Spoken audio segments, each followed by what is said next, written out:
Welcome back to the Outlet Podcast with Gabe And Eric. and Eric. Yeah. All right. All right. So Well, happy Friday. happy Friday. Glad you could everybody. join us. Yeah. Thanks for joining us once again. If anything we're talking about gets a little boring, you can go down right into the comments and there will be time-stamped locations of the various topics that we talk about in this podcast. So you can just skip right ahead to the next topic if we ever get boring. That's right, because we will get boring. We will get boring. We Occasionally. guarantee it. That is a Outlet Podcast guarantee. So I guess we'll start today by talking about sort of an interesting question. You know, when you look out across the world and you see these dictators that rule impoverished third world countries, the immediate gut reaction of most people is to look at them as evil. I mean, how could you spend millions of dollars bribing your inner circle, buying mansions, buying Lamborghinis, while the people of your country starve to death? While they don't even have real roads, while there aren't paved roads, there's no infrastructure. How could someone be so evil and so cruel as to make such a decision? I know that if I was in that position, that I would be a better dictator. I would make sure to feed those orphans. I would, fight malaria. I would invest in universities. I would invest in infrastructure, and I'm sure that I could help that country. Right? Mm-hmm. That is sort of the natural position to take when looking at seemingly evil regimes all across the world. Yeah. However, I think that it's important to look at these situations of dictatorships based a little bit more logically, right? Now, that being said, are there evil dictators? Of course, right? There are people that have a passion for violence and repression, and they control entire countries, and they use the tools of the state to indulge their own sadistic fantasies. That's right. However, I think that that taking that perspective that dictators are evil and they're just bad people, and that's why they make these bad decisions, leads to sorts of actions that don't actually put a stop to that problem of dictators ruling in bad ways. For example, if you look at the CIA's way of dealing with bad dictators, quote unquote, is simply to assassinate them. Take Muammar Gaddafi in Libya. He was overthrown in 2009 by the Obama administration, and the thought process of America was, this guy is a bad dictator. If we get rid of him, then we've solved the problem of poverty and inequality in an oil-rich nation like Libya. However, as we've seen since that toppling of Muammar Gaddafi, the everyday lives of Libyans has not improved. In fact, many people would say that it has actually decreased because there is no stable government. The country is fraught with warlords. There's constant warfare going on. Oil isn't able to get out. There's no wealth in the entire nation. So some people might say that life under Muammar Gaddafi was better than life right now in Libya. Yeah, well, certainly because, if you kill the leader of a country, you can't just expect things afterwards, even if he's a bad leader. You can't just expect things afterwards to be all rosy, because then there's a certain amount of unrest that goes throughout the entire country because who's leading us? So, and this has been a repeated case in American history for a very long time, is where we kill a dictator and then expect everything and try and prop up a democracy, but it doesn't work. That's right. And it just leads to more dictatorships. Definitely. So, and it's super important to mention, like, these dictators who are ruling the country, if we get rid of them, there's going to be certain unrest that follows it for sure. Right.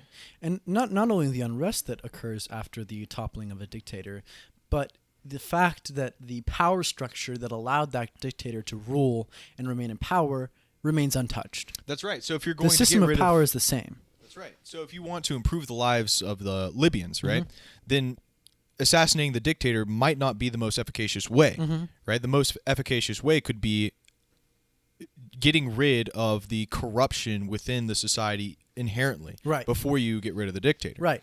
So now we've reached the issue of the corruption that leads to these dictators making these seemingly evil actions and running these seemingly corrupt regimes. And I want to take a real hard look at why this happens. Why are countries structured in this way, and why do dictators make these horrible decisions, seemingly horrible from an outside perspective?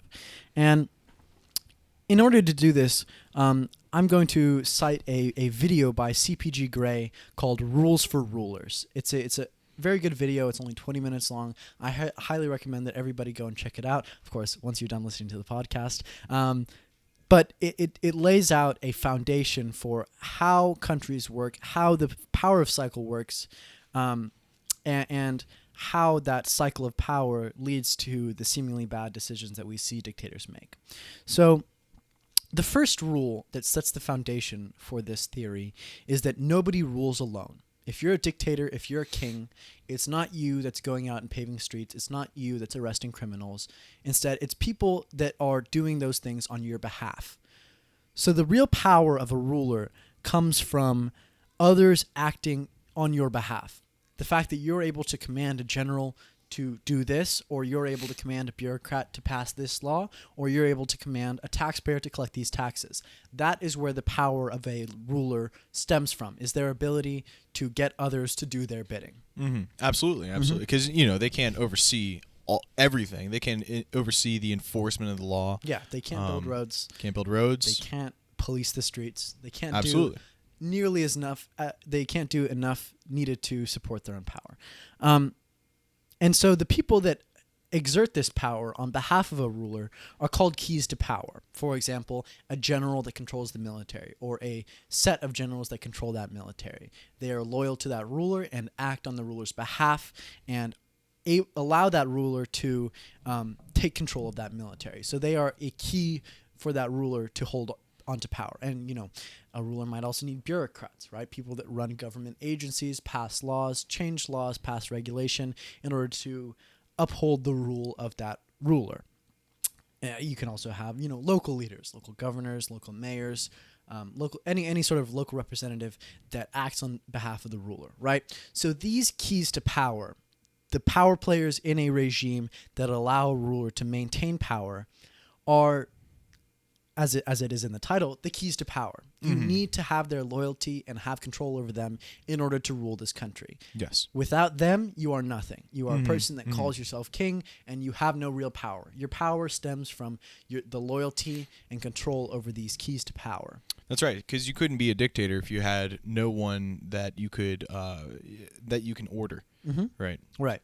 And so really the game of power and the game of maintaining your regime, it really comes down to holding on to the loyalty and control over these keys to power. That's right. And the way you do that is by controlling the treasure of the country. You collect taxes or you collect revenues as the country's leader, and then you have the jurisdiction to distribute them how you see fit. Now, a moral, altruistic leader might say, my people are starving. My people have no roads. They don't have cars. They don't have clean drinking water. I'm going to go build wells. I'm going to go build good farmland. I'm going to give the people tractors. I'm going to give them ways to bring themselves out of poverty. But the issue with power is that every dollar or every cent spent on the people is not being spent on the loyalty of the keys to power.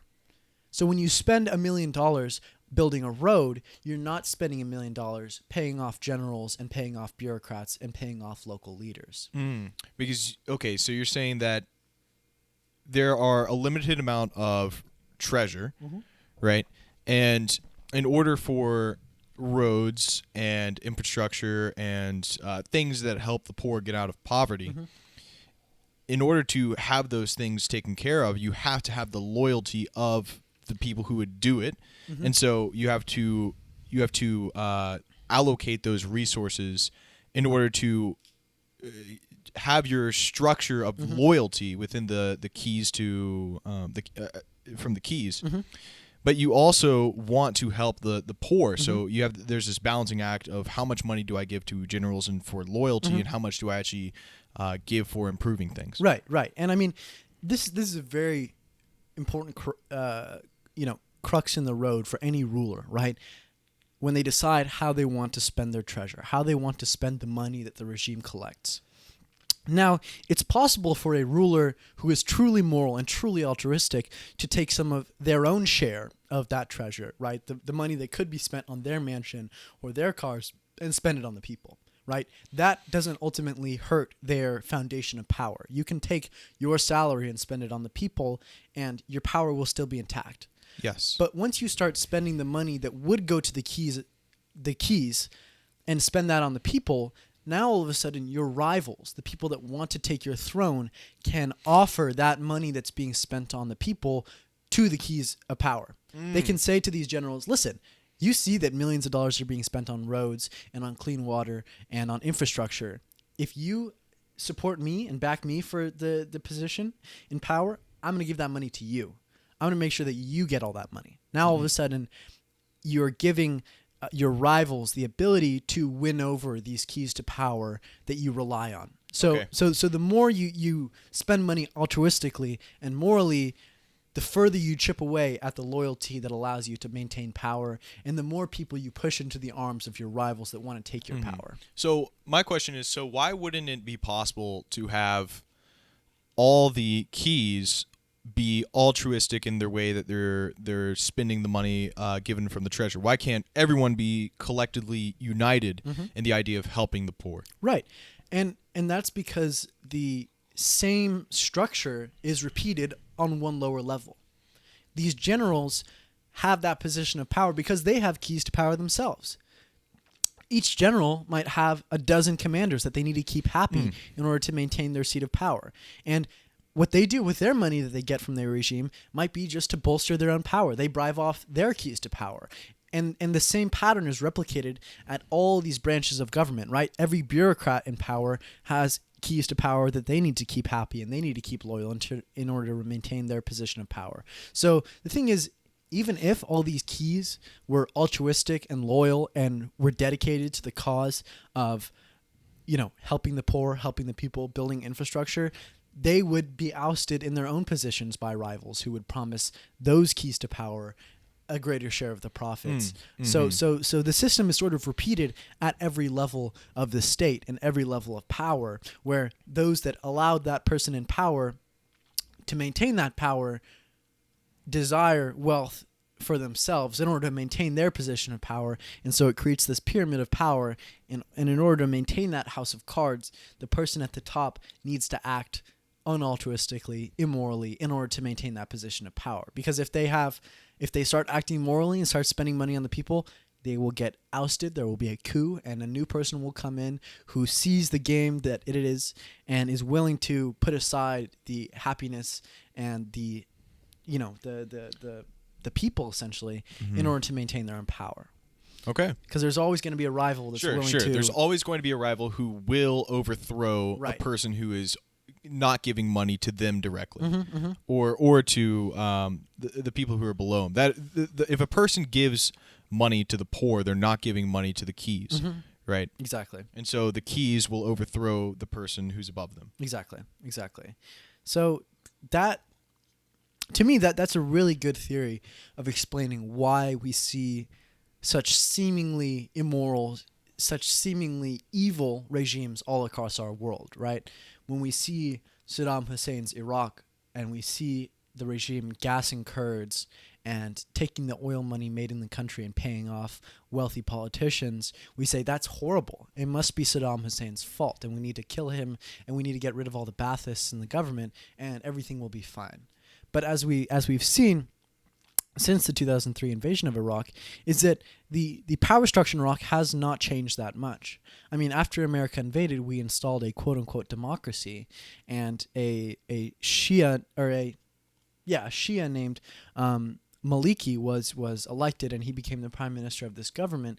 However, because the fundamental power structure of Iraq had not changed in that invasion, Maliki was faced with the same game for power that Saddam Hussein was. And what his regime did was start oppressing the Sunni minority that had held power under Saddam's regime, right? They started implementing the same tactics that Saddam Hussein had done when he was in power. They start raiding Sunni neighborhoods. They start blowing up Sunni mosques. They start, shooting Sunni protesters, right? Copying what Saddam Hussein's regime did, following in their footsteps, because that's how you maintain power in Iraq. That's what you have to do. You have to please your religious sect, keep them happy by oppressing the other religious sect in the country. And so I think that this is one really important theory to understand when you're talking about overthrowing foreign regimes and making other countries better places to live, and making other people ruling states, and even the people ruling our state, better people and allowing them to rule more effectively and in a more utilitarian way. So, I mean, from this perspective, the way I've laid it out so far, it seems almost impossible to improve this system. Yeah, definitely. Right? There's nothing we can do, especially as outsiders, to improve a system that is designed to hurt a majority of people. However, there are some steps that we can take that are quite different from the steps that our country has taken in the past, yet still could result in the goals that we claim to want to achieve through, the invasion of foreign countries. And this, it's basically the broadening of coalitions at the very bottom. So the immediate instinct for most people when asked how to change a government and how to make that government more altruistic is to attack the top. You cut off the head of the snake, and that will get you the results that you want to see. However, you can't simply implement broad sweeping change at the top because you haven't changed the underlying structure that results in that structure at the top. You have to start at the very bottom. You have to start at local governments and how those local governments are held responsible to the people that they claim to serve, the people of that locality. So by broadening the coalition at a local level, we can ensure that those minute keys of power, the people that don't have sway at a national level but have sway at a local level, govern more in a more utilitarian way and govern more altruistically. Yeah. And by changing that structure, by democratizing it, essentially, right? So in order to be the leader and the representative and the key to power to a certain village, by attaching that position of power to quantitative improvements in the lives of the people that you rule over, you can make sure that that money that trickles all the way down to that bottom level is used in a utilitarian way. Now, is it going to result in big steps and big changes? No, it's going to be a slow process. It's going to be an extremely slow process. But by implementing that bottom level of change, now all of a sudden the people at the very bottom of the pyramid are democratic representatives. In order to maintain their position of power, they need to rule in a utilitarian way so that the people that they rule over have their lives improved in a quantitative, calculatable, seeable way. Sure. And I think then you move up the pyramid, essentially. Yeah, you move up the pyramid, right? So you don't want to start at the top, because let's say the president of the United States, for instance. Well, you change the president of the United States. Let's say the president previously was giving money directly to lobbyists and was trying to, let's say, get rid of the 8 years you can serve as a president, and he wanted to implement a dictatorship. All bad things. Well, you get rid of him. Well, what gets replaced by getting rid of that president who is corrupt? Well, another corrupt president. That's the only thing that can come from it. And it really seems like the process of ridding the corruption that we have in our government is through legislative processes, first off. Repealing Citizens United versus FEC, right? There's a lot of logical steps that we can take from it. Definitely. But is it wholly going to fix the system? No, I don't think so. I think you're right about it starting from the bottom in your local governments and going up. Yeah. Because like you said, the whole system itself is corrupt. It isn't just one person that's corrupt. It's the whole system. Right. It's I think that. So sorry to interrupt you, but when a lot of people look at the American government, we see dysfunction, we see ineptitude, we see incompetence. It feels like our congressmen and our representatives aren't working for us. They're working for themselves, and they're working for the people that pay them. And that seems like a failing of our system. We feel like our democracy has failed and we've been let down. But the reality, from my perspective, is that it's working exactly how it was designed to work. The people in power are doing what it takes to maintain that power. And that means stepping on the heads of the people they represent in many cases and selling out their democratic power to wealthy minorities. But the thing is, that isn't against the system. That is the way the system was designed, and that's the way they're supposed to work in order to maintain their power. So what we're seeing is, in reality, not ineptitude or incompetence or just straight immorality. What we're seeing is competent people that know what the game is. They know how to play that game, and they're playing it well. They Yeah. know how to maintain power, and they're doing so. So instead of attacking the moral character of our leaders and saying Nancy Pelosi is bad, she is a bad person, she has bad character, or saying Mitch McConnell is a ghoul who is undermining American democracy. Instead, we should say they're doing their jobs. They're playing the game that they've been put into, and they're doing it well. So yeah, what and you we- also got to consider what's their motivation, like for doing what they're doing. And when we hear these things like, "Oh, Mitch McConnell did that," or "Pelosi did that," that's terrible. Well, like you said, they're playing the game. What is their motivation? Money, really, and positions of power. power. That's the name of the game, you know? Yeah, and so and you think about it. Well, there's the Democratic Party and then there's a Republican Party. Each get tons of funds, and the people who represent those parties are backed by the party itself. So you got to think, well, what's their motivation for doing the things that they're doing? Well, it's not necessarily to help the American people, right? They just want the American people's votes. What they're really after is maintaining their position of power by pleasing the people who put them in that position of power. They have keys. Now, the important distinction that separates America's government from Iraq's government or Zambia's government or Botswana's government is the number of keys. So all countries can fall on a scale from few keys to many keys. And that's really what determines how that country acts, what legislation it passes, and how the people in that country live. So America, we have a large number of keys. In order to be president, you have to please a lot of groups of people, and you have to keep them happy, and you have to keep them loyal. I mean, you could just think about how many committees we have. Tons and tons of committees, right? And the number of lobbyists and the number of donors that support both parties, right? I mean, imagine working at the RNC or the DNC. You have thousands and thousands of separate interest groups that you need to keep happy and whose desires sometimes are at odds, and you have to keep all of them happy in order to maintain your power, in order for them to, still be loyal and support you. But the way we get better government out of them, the way we get our leaders to act in a better way, is not by electing more altruistic leaders. It's not by electing more moral leaders. It's by changing the underlying game that they play. And the way we make sure that that game results in better results for the people that are affected by their decisions is by broadening the number of keys, by making sure that you have to keep more people happy and that each of those keys needs to keep more people happy. We can reach the goal of more utilitarian leadership. We can reach the goal of having our leaders actually represent us. Now, it's going to be a slow process. It's not something we can achieve in one election or even two or even a decade.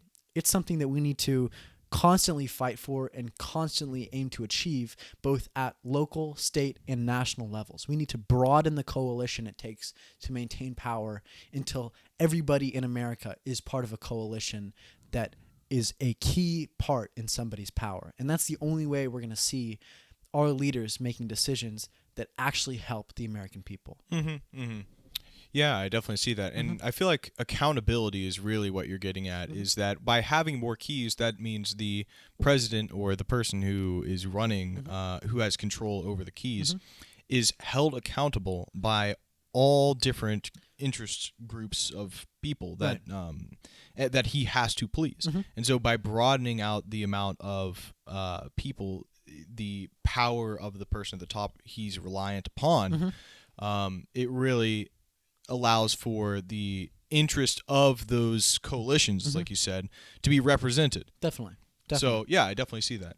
Right, and I mean that's what democracy is all about, right? That if you only rely on two families for your power, and you just need to keep those two families happy, then your government is going to rule in favor of those two families. You're going to make sure they're happy, they're wealthy, and they get everything they want.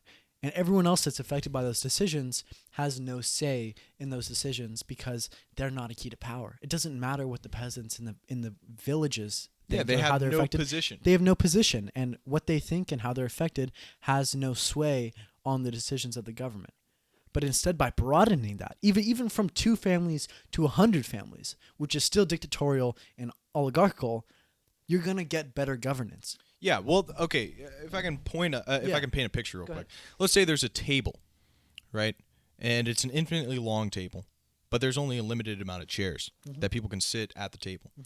Well, the keys in the, let's just say in this form of government, have a chair at the table, and so they can sit and discuss what they want to get done. Yeah. Right. By getting more chairs to that infinitely long table, you're allowing for more people to have a position in the way that things are run. Right.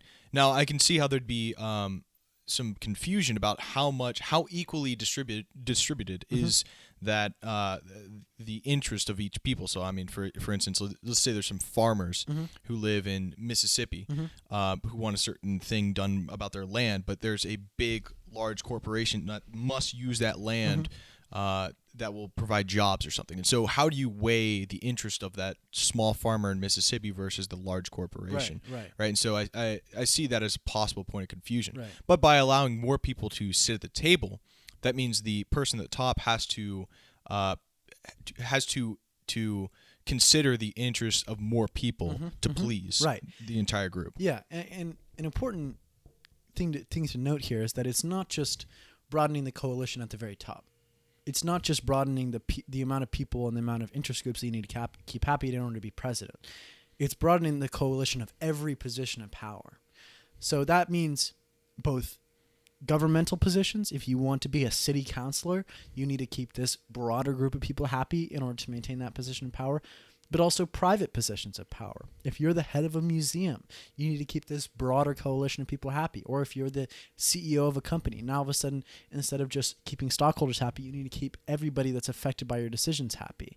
So by broadening every single coalition, you're making sure that even if we maintain the same number of keys at the very top, if those keys all of a sudden have a more democratic structure behind them, then they're bound to make decisions and influence power at the top in a more democratic and a more utilitarian way. So even if it's still 5 families at the very top that the person in charge of the whole country needs to keep happy, if those 5 families have a much broader coalition of keys they need to keep happy in order to maintain their power, they're going to make sure that the resources they're given are distributed more equally and across a wider range of people and a wider range of interests. Sure, and the leverage that the coalition has over the keys at the top is the keys position of power, right? So they hold who gets to be the person who represents us. That's right. Right, And and so that's only through electing the officials. That's right. And if all of a sudden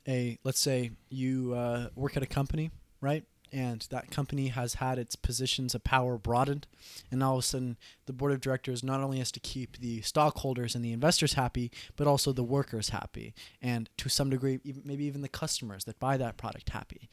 Now all of a sudden there's a much broader coalition of people that you need to keep happy. Now, maybe in the past, the board of directors was able to make decisions that only benefited the stockholders, say pay billions of dollars worth of dividends out to the stockholders. And that kept them happy and that kept them loyal. However, all of the people that were affected by that decision had no say in that decision and how they were affected by it. Now all of a sudden, with the broadened coalition of all of the workers included in that coalition, now all of a sudden, if the decisions made by the board of directors do not benefit and do not ensure the loyalty of the workers in addition to the stockholders, the workers may seek to oust them and replace them with a rival who promises them more in exchange for their labor. Does that make sense? It does. So it's not just governmental positions of power that are affected by this game of power. Yeah, it's employer. Every single position of power plays this game.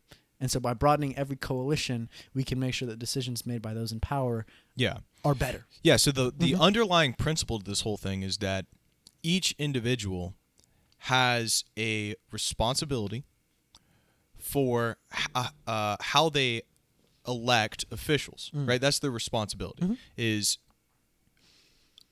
I have this value, which is I have a say in how things are run, and so I should use that effectively to produce the most good. And so the principle is each individual has an intrinsic worth to see the things they want to be implemented, right? So that's the underlying principle, which is a very good principle of all democracies. Yeah. Is, the individual is capable of reasoning enough to try and see the most good be produced. Definitely. Which is a great principle. Mm-hmm. Now, what I see as kind of a huge barrier in all this is when a person has a position of power, they are not readily wanting to give that power up at all. And so, you see this all the time, right? When a person has any position of power, they don't want to just cede that position of power over to more of the coalitions, like you're saying. Yeah. So how are you going to get around the fact that the people who are in those positions of power are not going to give it up very easily? Right. Because that's really what we're talking about in all this, is redistributing the power from the keys to the individuals who get to choose who we want to have the power to make the decisions. Definitely. Right? Yeah. So it's a ceding of power. That's what you're talking about. And it's not just that rulers themselves don't like to see their power distributed, or they don't like to see a broader coalition of key supporters. The thing is that the broader of a coalition you have, the harder it is to rule. Because now all of a sudden, if you have a certain amount of money to distribute to your key supporters, if you have 10 key supporters, they're all going to get a tenth of that money. And if you have 5 key supporters, they all get 20% of that money. So by having a smaller group of key supporters, you're able to buy their loyalty more effectively. And not only that, but when you have a broader coalition, their interests are more likely to conflict with each other. When you have 1,000 people you're all trying to please, chances are that some of those goals of those individuals are going to conflict with the goals of others. As opposed to 3 families, those 3 families are going to be relatively easy to reconcile and please all 3 of them. So it is in the best interest of those in power to tighten their coalition and to make sure that their key supporters are as few as possible. It's in their best interest, and it allows them to rule as effectively and as easy as possible. So there's this sway, and there's this push and pull between the people and the rulers, where the rulers want to tighten the coalitions as much as possible and condense their sources of power into as few sources as possible. But that is directly at odds with the interests of the people that are affected by their decisions. Those people want to see those coalitions broadened and made sure that as many people and as many interests as possible are included in the coalition that is required to maintain power. So there's this direct push and pull between those in power and those that are affected by those in power. So do I have a real good concrete way of achieving this, especially in America? No, not really. I think that the first step is just education, right? Making sure as many people as possible see the world from this perspective and are able to understand why our leaders make decisions the way they do and why we get the results that we do through the American system of government. Why does it seem like everybody's corrupt? Why does it seem like no party is trying to help me? Yeah, it's set up for corruption. Right. It's the way it's designed. And so the way we change that is not by electing uncorrupt moral leaders. It's by changing the underlying system that allows them to hold on to that power. Yeah, and by selecting, moral leaders, it's a temporary solution for, it's not a long-term solution. No, definitely not. And the thing is, if we do truly elect a moral altruistic leader, or a moral altruistic leader comes to power in a dictatorship, chances are that moral altruistic leader is going to get overthrown. Is going to lose that position of power very, very quickly. Rapidly, very, for sure. very quickly, because they're not pleasing the keys to power, and those keys to power overthrow. will look to someone else. Yeah. Run a coup. Yeah. I feel like I feel like we covered all the points of that topic. I mean, in America, it really seems like that exact system is in America, is in the American government. Definitely. Because, in order for a president to become president, for instance, they have to first please the party, right? Because they won't get the Democratic nominee. Right, and then several key donors, and then last of all, the people. Right? That's right. I feel like that's what we saw Bernie Sanders, right? Which is he wasn't pleasing the keys. No, he was not. In fact, he was threatening them. He was saying, I'm going to take away your power. Yeah, exactly. I'm going to make sure that I'm going to take away the entire private healthcare industry. So everybody that works in that industry is like, oh no, we're going to lose all of our wealth and all of our power. We're going to do everything in our power to stop this guy. Exactly. So, yeah, I feel like that's a perfect example of a person who didn't who had a lack of loyalty Right. from the party itself. And so when you had that lack of loyalty, you couldn't ever reach that position of power in the first place because He was too moral. He was they too wouldn't- altruistic. And he was too good overall. yeah. I'm speaking in absolutes here, but yeah, I think that You was get- yeah, that you was get what I'm that was saying. one of the main pitfalls. His of name the wasn't Bernie even on the campaign. ballots in some states. Yeah, he didn't play the game, and that meant that the game played him. Yeah, Sounds like a rapper. yeah, exactly. The Don't play the played him. game. The game plays you. Yeah, exactly. Well, Bernie don't know. Sanders, man. anything else you want to say on this topic? I feel like we wrapped it up pretty well. Yeah, I feel like we wrapped it up I pretty feel well. like we got a little bit confused and Yeah, we, yeah, we, definitely. We were talking very, very vague theoretical terms. Well, I mean, you kind of got to. You if kinda you're talking got to. about I mean- a topic like that. Yeah, like But we've seen this in American history time over time and again. over. Yeah, and just to reiterate, it doesn't just happen at the national level. It happens at every single level of power, not just in the government, but in private institutions as well. I mean, if you think about what it takes to become a state senator, not a very coveted position. We don't talk about our state senators that much. Although they're actually very influential. They're very influential and they're very important. We should pay attention to state senate races. But in order to even get considered as a state senatorial candidate, you need to please the party. Make sure that you've done everything to please the party, enough for them to be willing to put your name up in that ballot, right? And next, you have to please the donors, the people that hold the keys to power to that seat, the big political donors, maybe big families, maybe big corporations, big super PACs, all of these big keys to power that essentially hold the keys to that gate that allows someone to get into power. I'm sort of reiterating myself and reiterating the point. No, yeah. But least of all is the people that are actually affected by the decisions. Absolutely. It is only once you have a front page sex scandal that people turn on their leaders. Because the thing is, the corruption that we see is completely pervasive in our government. It's almost impossible to find a representative that hasn't done something immoral and hasn't done something corrupt, because that's the game that they play. So if you find anybody in a position of power that's been playing this game, that's done something uncorrupt, they'll be a shining star. Yeah, and this isn't just held to governments. Like, this is held with your companies that you work for as well. It's the exact same. It's the exact same system.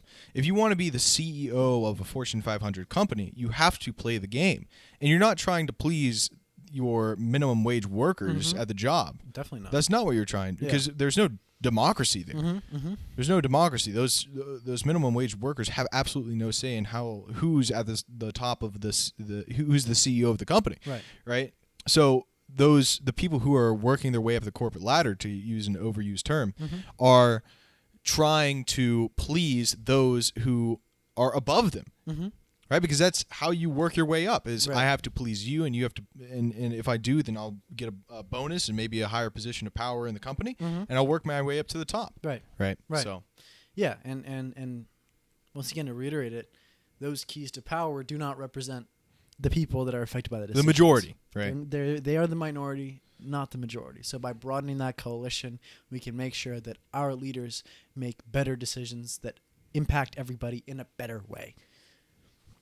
We got it. Bow on top. yeah. All right, what do you want to talk about next? Yeah, you sent me that article from. So I want to from talk the about papacy, Rerum Novarum by it's an encyclical by the Pope, Pope Leo the 13th, and I mentioned this briefly on another podcast about, we talk about it all the time because this is kind of your expertise, is like, what's the relationship with the economy and the majority of the people, the poor and the rich, and all that.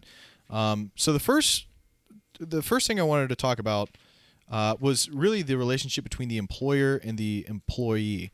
And there's kind of this notion that never can the rich and the poor be can work together, can help the system overall by not fighting with each other, and that the rich and poor will always be at odds with each other.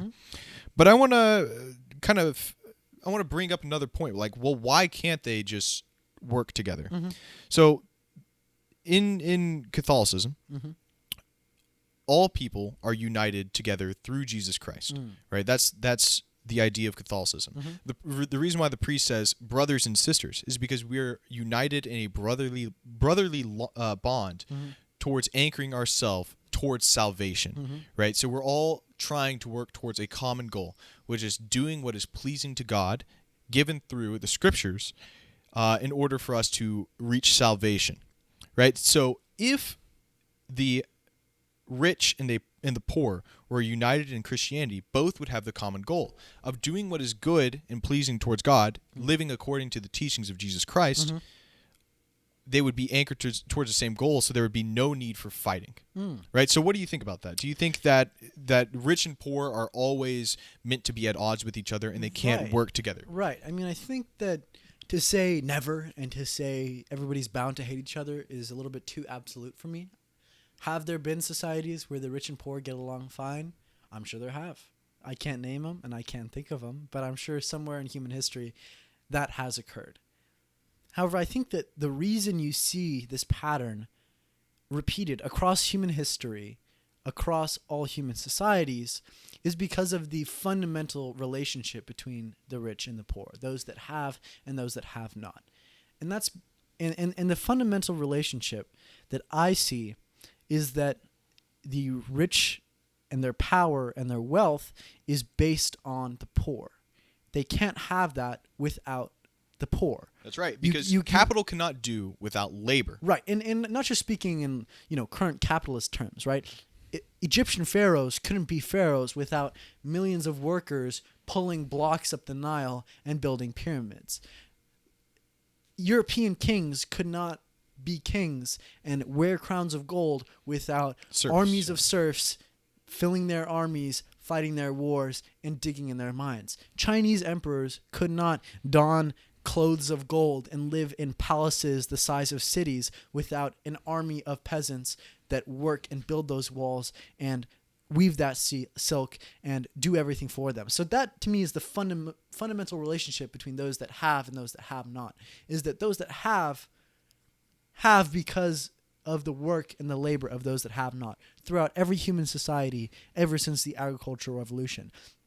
And that relationship leads to a lot of pent-up rage and jealousy on behalf of the poor, is that they see, I work 40 hours a week, 60 hours a week even. I'm not able to pay my rent. I can't put food on my table. Yet I see that the person I work for and the people that benefit from my labor go on yachts every week. That's right. They fly to the Fiji. And it's the same relationship that has existed in every human civilization. The peasants that pulled blocks for the pharaohs probably didn't like the pharaohs that much. They probably said, why am I building this guy a tomb? Does he deserve it? I don't know. And I'm sure there were some people that said, oh, you're just jealous. The pharaoh works harder than all of us. He deserves to be in that position of power. But ultimately, all of the people that were working for those in power have a deep-seated sense of jealousy and hate because they see their labor and their suffering being taken advantage of and benefiting those that already have too much. Yeah, definitely. And the reason why that is, I think, is because the pharaoh and the people did not have a united common goal. Right? Because if the united common goal, the stated goal between the pharaoh and his people was that we want to make civilization better for all of us. If that was the stated goal, then I would think that they would be on the same page, right? Because, well, the poor want to work towards making a better civilization, and the pharaoh also wants to. And so they are working together to achieve that goal. And so there would be a nice balance between his position of power and the peasant's ability to provide the labor to make that better society, right? And so that's why I think Pope Leo is right about this, is that there can be a healthy, good relationship between the rich and the poor that isn't founded on hatred, jealousy for the riches of the wealthy, because they're united in the common goal of reaching salvation. Right. Yeah, I mean, I definitely see that, and I definitely think that religion can act as a powerful unifying force to break down the barriers that we construct within our society. In that way, it is very powerful and it's very valuable. And that's why we see religion across so many societies, and especially religion perpetrated and pushed upon people by those in power, because they see it as this unifying force that allows people that are separated by miles socioeconomically to be next to each other in the eyes of God. However, I think that idea of unifying and homogenizing the goals of a society is a fruitless task. I think that although everyone might say, yes, we're all here serving God and acting in a way to reach salvation, right? We're living the way the gospel taught us. We're following in Jesus' footsteps. Everybody's individual interpretation of that is going to vary. And not just by a small degree. As you separate people geographically, it might vary by a lot. And not only that, but based on a person's class, it might vary even more. For example, let's take late 19th century France, for example, or late 18th century France, for example. This was the height of the French monarchy. And what the king thought was good for France and what the people thought was good for France were drastically different. The king Certainly. thought that by going to war in the Netherlands and taking over the Spanish Netherlands and exerting our global trade empire all across the world, that will be for the glory of France. That is what will make France glorious, and that is what is good for France. The people, on the other hand, said, we'd like food. Yeah. That's what's good for France, is if Yeah. there weren't rats running in the streets, and if we had people to carry the dead bodies that died from the plague out of our homes. That's what's good for France. So even though they both had the same stated goal of doing what's best for France, the minute details of achieving that goal were drastically different. So I think that on paper and in theory, that would be awesome if everybody could have the same goal, because it could really unite society and allow us to break down these barriers that we've constructed. However, I think that it is an extremely hard task. I won't say impossible, Sure, but sure. it is an extremely hard task to unite and homogenize the goals of everybody in society, because everybody is working from such a different background and a different context that their goals and the means of achieving those goals are bound to be different. But you said it wasn't impossible. No. Right. So I think we both had the idea that if all peoples had a united goal that was clearly stated, such as, let's just say, the betterment of civilization, for instance, then although the goal is clearly stated, the practices and the way of implementing it would be different and would be contrasting with other people's way of implementing how to create a better And not just civilization. different, but often at odds. Often at odds. Some people might believe something that would actually hinder the beliefs of other people in achieving the same goal. And they might believe that they really do have the same goal in mind, but because their background is so radically different, that they can have ways of achieving that goal that are directly at odds with each other. So this is kind of a weird argument that I'm about to make, but let's just say that there were leaders whose sole purpose it was to study that goal, which is the betterment of civilization. Right. And each one of those people who had clearly studied that goal went to each geographic location and provided the actual stated goal as it is according to the idea itself, right? So that clearly stated goal, although it's in various geological and geographical differences, right, between, let's just say, the North and the South, for instance, they can still exist in harmony because those people who had studied the idea itself were teaching the people the clearly stated goal. So it wouldn't be that the practices, although different, would be at odds at each other, because both would be still anchored towards that common goal. So what I'm talking about, and I'll stop being vague, is how there's bishops around the world who are united under the same idea of Catholicism, who teach the people within that geographic location what the clearly stated goal is. Right. And so each of those people are united still, even though it's spread out, they're still universally united in the common goal, which is salvation in the Catholic Church. Yeah. Right. Yeah. So even though there's geological differences, they all still are united under the common goal. Even though their practices may be different, Right. they're still anchored towards that same goal, which is salvation. Yeah, I totally understand that. But now I see sort of an issue that is brought up in achieving that. Because to me, there are two paths that bishops could take. And that's either a truly global, universal, unified, homogeneous narrative that is exactly the same across the world. Every bishop tells the same sermon every Sunday. which I know that's not what happens, or something maybe not that drastic, but a truly universal message that is exactly the same no matter where you go, or you can have a better conversion rate. Because what I've seen throughout history is that the Catholic Church has adapted and shifted its narrative based on the people that it's converting. For example, Absolutely. if you look at the Aztecs and the Spanish conquistadors and the priests that followed them, the style of conversion and the narrative of Christianity that was told to the people of now Mexico was very different from the story that was told to the people of the British Isles. For example, in Aztec culture, one of the most important creation myths was a mother who was pregnant with a son, and her daughter cut her head off, and the son sprouted up from the severed head of the mother and killed the daughter.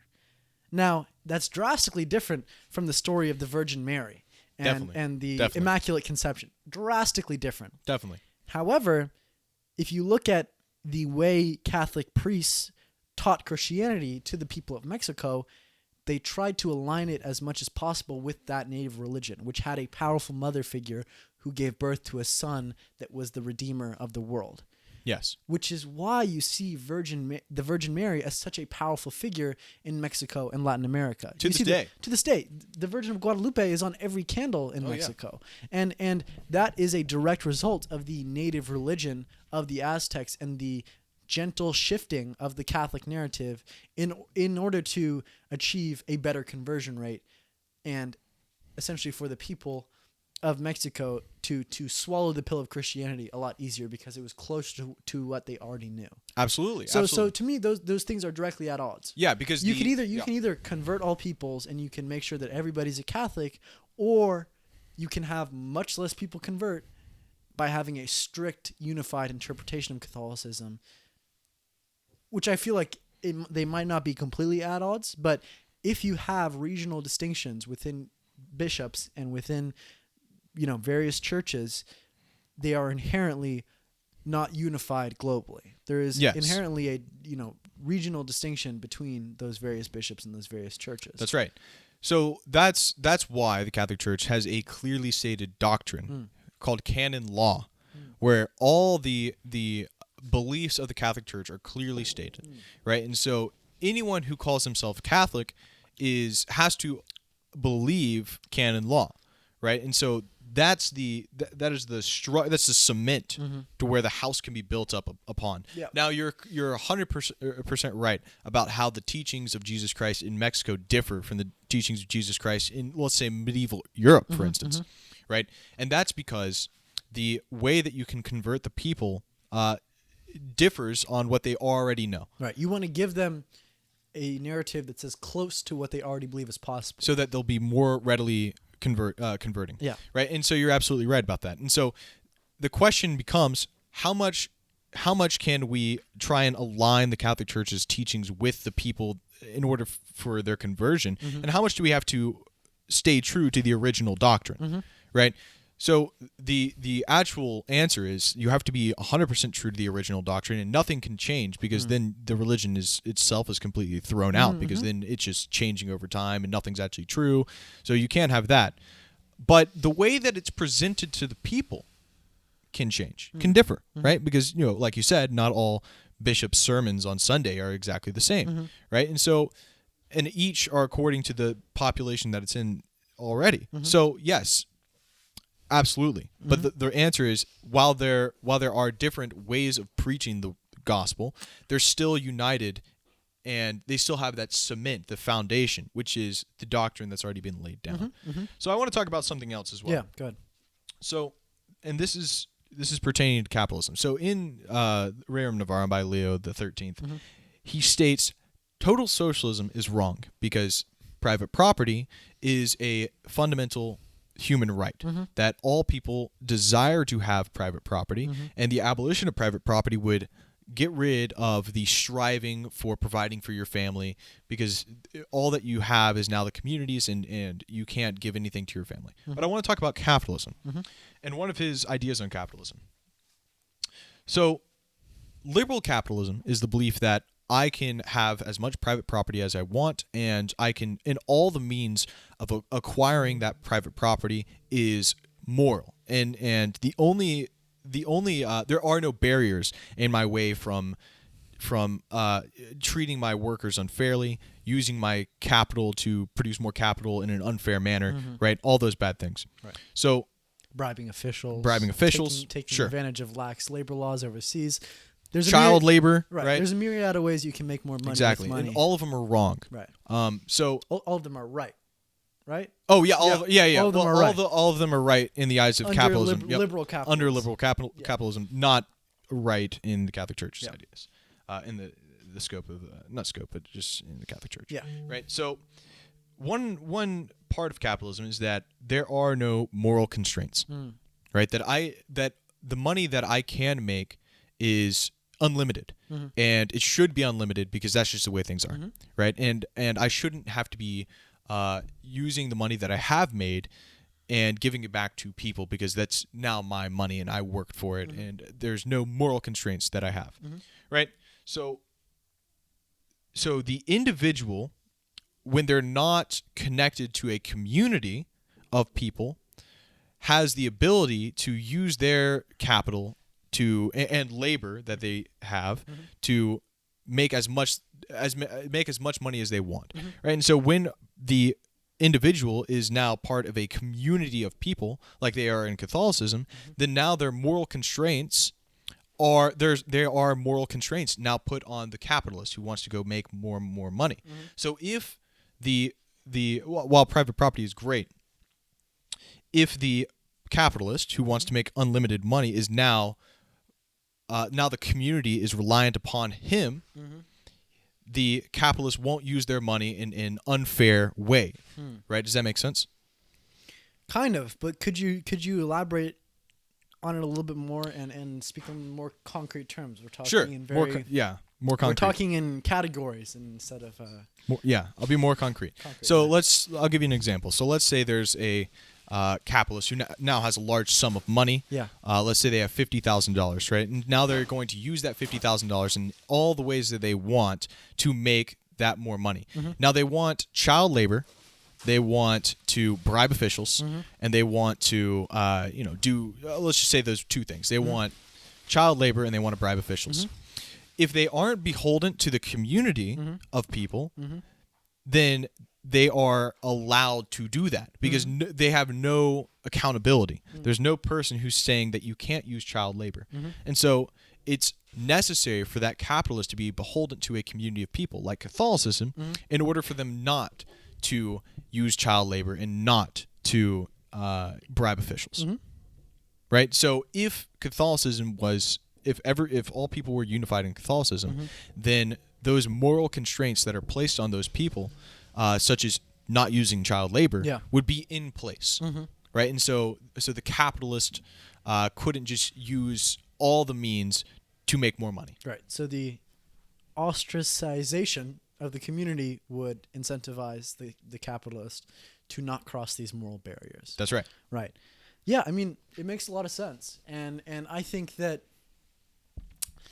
idea is essentially the foundation for law and labor laws and regulations that prevent things like child labor. And those laws and those regulations were put into place in order to make those ideas more concrete.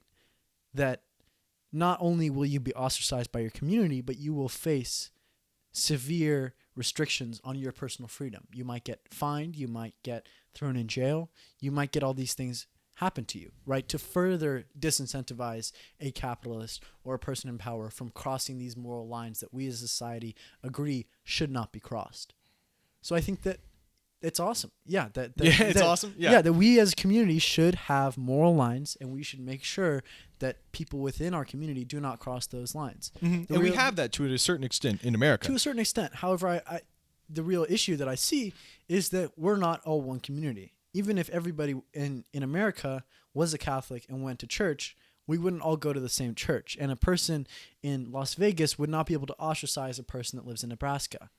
The way we make sure that those moral lines that we all collectively agree upon that are in our social contract are enforced and are not crossed is through concrete legislation. We can't use the soft power, or we can't solely rely on the soft power of the community to regulate members of the community, but which it is important, we should have that soft power and we should self-regulate.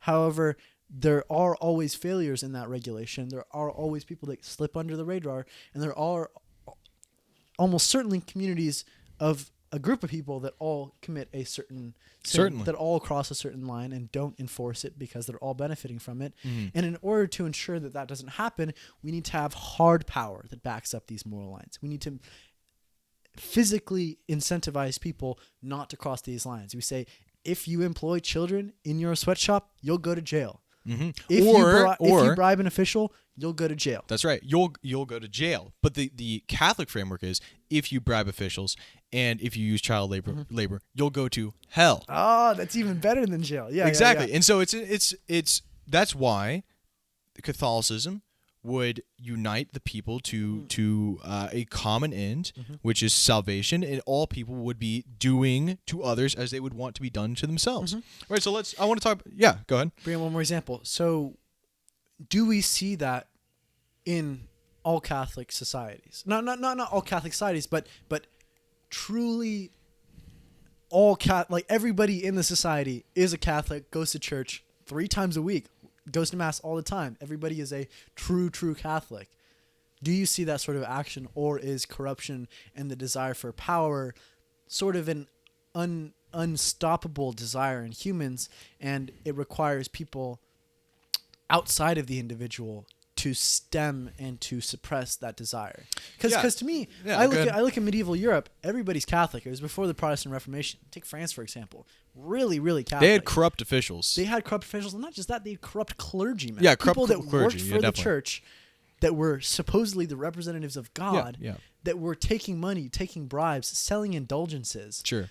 To me, that's a clear example of someone who supposedly believes in this, follows this, yet the desire for power, the desire for wealth, the desire for domination overrides a supposed belief. And so that's right. We're always going to have those people. We're always going to have people that say they believe in Christ and say they believe in hell, but don't act that way, that will sin regardless. So I feel like in order to, and the issue with that is that, sorry, I'm stuttering here. No, okay, go ahead. The issue with people that skirt the rules of their supposed belief is they'll win the game. Like, once again, take it back to the game of power, and the keys to power is that the most ruthless people come out on top.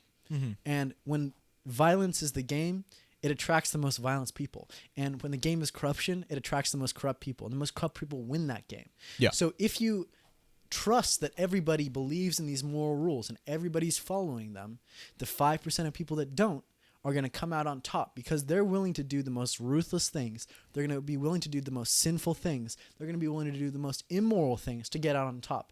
And if everybody believes that everybody is acting altruistically and being a real good Catholic, then we're going to allow those people that are the most ruthless to come out on top and end up ruling us, and will inevitably cause bad consequences for the rest of us good Catholics. Yeah, there's a lot of parts. There's a ton of parts in that response. Yeah. I mean, I think the first thing I could respond to is that, you're absolutely right. When there was a unified Catholic society in medieval Europe, there was certainly corruption in the clergy. And there were 3 popes at once, right? And they were selling indulgences. It was a bad time, right? And, and that is part of human nature, is that they weren't being true Catholics. They weren't being unified toward the goal of salvation. Instead, they were unified in earthly pleasures, that they wanted to satisfy my desires, whether that be through riches and power and whatever. So, yes. And then you also mentioned... but can we agree that is inevitable, that some part of the population is going to submit to earthly desires, no matter how thorough a Catholic education we provide, no matter how much we enforce that everybody goes to Mass on Sunday and here's the sermon? You're always going to have black sheeps in the flock. You're always going to sin. Always. There's always going to be sin, and not only that, but there's always going to be sinners, people that don't believe in what they claim to believe. Yeah. So it's unavoidable, no matter how good the Catholic Church is at converting people, and no matter how good the sermons are on Sunday. there's always going to be that element within society. Yeah, absolutely. Okay. Because I mean, I don't believe that there can truly. I mean, we're trying what the Catholics are trying to do on earth is trying to mimic heaven on earth. Mm-hmm. Mimic is the key word, not establish. Because if we were trying to establish, we would have the Tower of Babel all over again. But really, it's like you said, impossible to have all people be perfect in the eyes of God, right? We're called to be perfect, like our Heavenly Father is perfect. But the problem is, we're sinners, and the sin that we will commit will ultimately not be good, right? So yeah. So to your main point, even if there was an established Catholic society all throughout the world, there would still be sinners, and there would still be people who would want to sin and try and use the power that they're given in a bad way, in an unhealthy way. Certain. And not only that, but those people would get more power. That they would ultimately win that game. They would beat out the people that are acting morally and altruistically, and they would end up at the very top unless physical hard power regulations were put in place. Okay. So I don't know. Do you understand my point? That Yeah. That I get your point. By relying on the supposed religiosity of people, you're going to allow people that claim to be religious to take advantage of you. Yes. Yeah, I see that. Yeah. I see that. All right. That's a good Continue. point. Yeah. You made a very good point. Yeah, it's a very good objection, really, to the claim is that, well, even if there were just all these Catholic people who were all doing everything towards salvation, there would still be bad eggs within there, like there was in medieval Europe. It's already been played out. Okay, so I want to talk about private property. Yes. Right, so I want to talk about private property.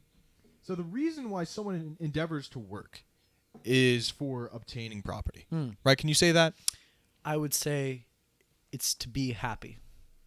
Okay, Which be is happy, a right? broader, less definable goal, but I think that owning a house and 2 cars with the white picket fence is not necessarily the goal of everybody. I think that people are taught that's what you need to be happy, and so they work to achieve that because they think it'll make them happy. But ultimately, it's to be happy. That's why we do what we do. Sure. And sometimes it's misguided. So, okay, but that's but our ultimate goal. all societies are a collection of families, Yeah. right? And if you're a father of a family, for instance, you have to have a house to provide for your kids, right? And so you Yeah. endeavor to work to have private property. Well, I think that before we get into this, I did read this part of it, right? And I think that before we continue, it's important to draw this distinction between private and personal property. So in this essay by the Pope, Encyclical. encyclical. Sorry, This is a fancy term. I don't know all the Catholic jargon. I apologize. The Pope repeatedly muddles the distinction between private and personal property. So personal property is everything you use. So if you have an acre of farmland and you farm potatoes on that farmland, it's your personal property. If you have a car that you drive to work every day, that's your personal property. If you use a scrubby to wash your dishes, that's your personal property. On the other hand, there's private property, the things you don't necessarily use every day. If me, a person in San Diego, owns 40 acres of farmland in Nebraska and I rent it out to a farmer, that's not my personal property. That's my private property. I don't use it. I don't work it. I don't get anything from it except for money by renting it out. If I owned a block of apartment buildings across town and I rent it out to tenants, that's not my personal property. That's my private property. So there's the distinction there. I can't agree with that. Things you use, that's your personal property. Things you don't use but still own, that's your private property. Did I mess that up? No, I think you're making a weird distinction. I think It's a key distinction. It's a key distinction because in here they talk about private property but only defining personal property. They say, well, everybody wants to be able to till the land and grow food for their family. Well, that would be personal property, and abolishing private property would not necessarily reduce your right to personal property. Okay. I've said private and personal about 100 times now. No, I get what you mean. I get what you mean.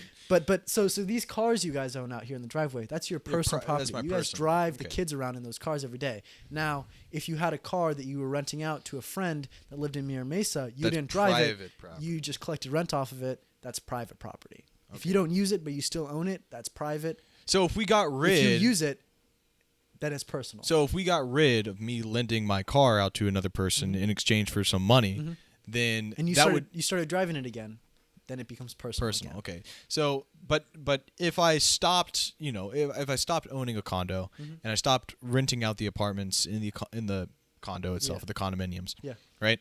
Then that would abolish all the evils, right? If I just got rid of the private property. No, I'm not that kind of socialist. I'm not a collectivization type of guy. Okay, because that's what I was going to go against. No, I mean, I'll certainly argue that point. I mean, I've read Marx. I've read that. I've read Sure. that part of Capital, so I can certainly present the counter argument to it. I'd rather you disagree with me. Yeah, I'm just no. kidding. I mean, that's what it's all about, a little Socratic debate. I mean, yeah, I can certainly provide the counter argument to it. Yeah, well, So just give me your argument. But I think it's important Yeah. to make that distinction Of because personal and later private? in this, he's going to talk about private property all the time, and I'm going to say, well, that's personal property, and this is private property. So I thought it was just important to lay that foundation down before we continue. Yeah. Okay. So let me give go some ahead. context Yeah. to this to Rerum Novarum. This was written like 1890s, I believe 1893 or something like that. So what was going on in the time? There was the Industrial Revolution, right? So Pope Leo is seeing that there's a real transfer of the family from the home to the factory, and that there's child labor law, or not child labor law. There's child labor that's being used in these factories, and it's bad. Yeah. And the Catholic Church is kind of losing its position in Europe because the Papal States were taken away, and Italy was reunified, and now the Pope was just placed solely in the Vatican. So Yeah. now they're losing their position. Yeah. And so what does Leo do? He writes an encyclical about what the Catholic Church should be thinking about all the changes that's going on in the world. Yeah. And also socialism was being presented in Russia, I believe, at the time as well. All over Europe. All over Europe. Yeah. This is right around the same time that Marx was writing, and there were certainly quasi-socialist movements in France, in Germany, in England, and all these countries that were in the process of industrialization. Certainly France, for sure. Yeah. And so what he says is this, that private property is why people go to work. The reason why people endeavor to use their labor and to work hard is so that they can get private property, so that they can have a house for their family. Right, you make the distinction between private property and saying that it's only personal property, right? So I'll use your term and say they want personal property, and he sees that socialism is taking he sees it the personal property that socialism claims to get rid of as bad, because then the laborer will have nothing to endeavor for, right? So he sees that as evil because now the worker has nothing to strive for. Right. He also, on the other hand, says that the capitalism that's happening during the Industrial Revolution, and he sees all the evils with that, which is child labor and bribes and all the bad things. And he says that that's completely wrong. Now, his remedy for both those things is the Catholic Church. Obviously, he's the Pope. Surprise, he's the Pope. Yeah. His remedy for it is the Catholic Church. Yeah. But he doesn't take an extreme view, which is, okay, we're just going to, if everyone were Catholic, then everything would be great. He says that if all people were responsible for their actions to God, the ultimate judge, right? Because that's what God is, right? He's the ideal, and so if he's an ideal, he's ultimately a judge, because now I can base my life off of the ideal. He says if everyone had the idea of salvation, like I've mentioned previously, then all the evils of capitalism and the evils of socialism would be fixed, right? So the remedy is, since we're all united, like I said previously, in this common goal, there would be no need for an economic system, because we would all treat each other the way that we would want to be treated, right? Now there's, like you said, some debate about whether or not that could actually be achieved, right? Because there are bad eggs, but if everyone had this stated goal of I want to do what will get me into heaven, because heaven is infinite and my life is mortal, then everyone would live a life where they're helping each other, right? And the happiness of the people would be of primary importance, and not the happiness of a minority, like in the capitalists. So yeah, I don't know. And he also talks about a bunch of other things, like, there was a lot of unfair wages that were being presented. Right. He advocated that was wrong, and if a he says it's certainly a sin if people are unjustly paid for the labor that they present, which I mean you've talked about 100 times on this podcast. You know, with that like the example of a young lady who has to work 3 jobs in order to provide for her kids. Like it's just wrong. Yeah. You know. Yeah. So he advocates that all people should be paid according to their labor. Definitely. Like, and there's a lot of things that he talks about, which I feel like we are in agreement on. Definitely. And I think that, you know, I in many ways I do agree with the Pope's position on that form of socialism. I'm not a collectivist socialist. I don't believe that we should abolish all property and that it is not owned by anybody. It is just all owned by the collective, and that's what's going to make everything great. I think that ultimately there needs to be an incentive for people to work, and without that incentive, all work might cease, and all of the wealth that we have come to rely on would also cease, and that would result in an immediate decrease in the standard of living, and it would garner support for a return to capitalism.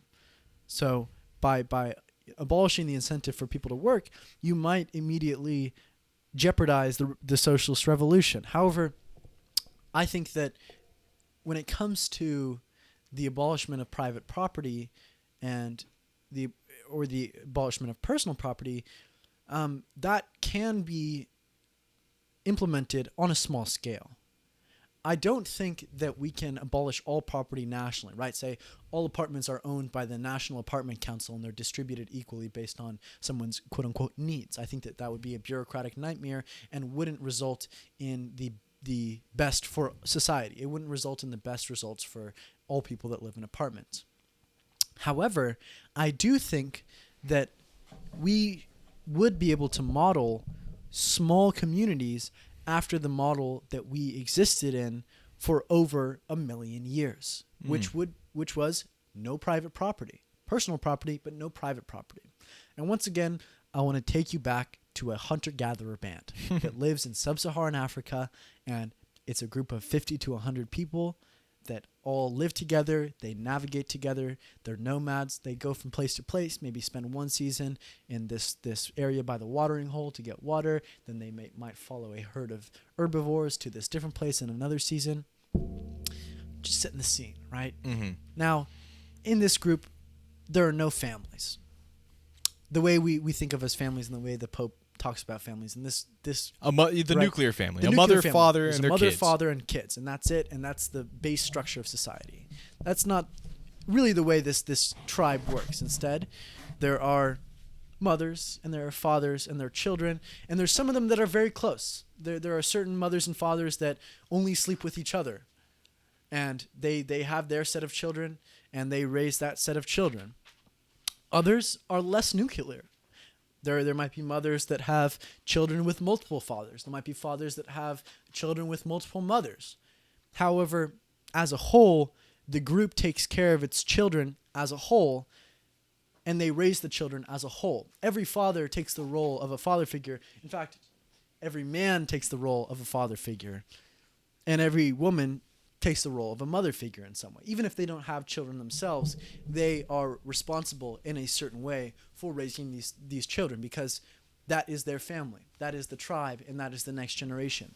So it's everybody's responsibility to step up and raise these kids. Yeah. So in that way, we've sort of distanced ourselves from our natural state of a big collective family that's able to make up for the pitfalls of individuals through the strength of the collective.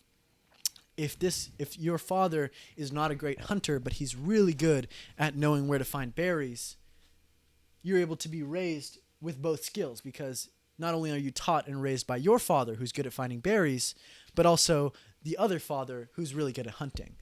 So the education was broadened because everyone has different skills, decentralized, and everybody is working collectively to raise these kids. Yes. So it's and all property, like you said, was also shared collectively. So if not completely necessarily. Not completely? I mean, I'm basing most of this theory on a book called Guns, Germs, and Steel by Jared Diamond, which is really, really good. I highly recommend it to anybody that's listening.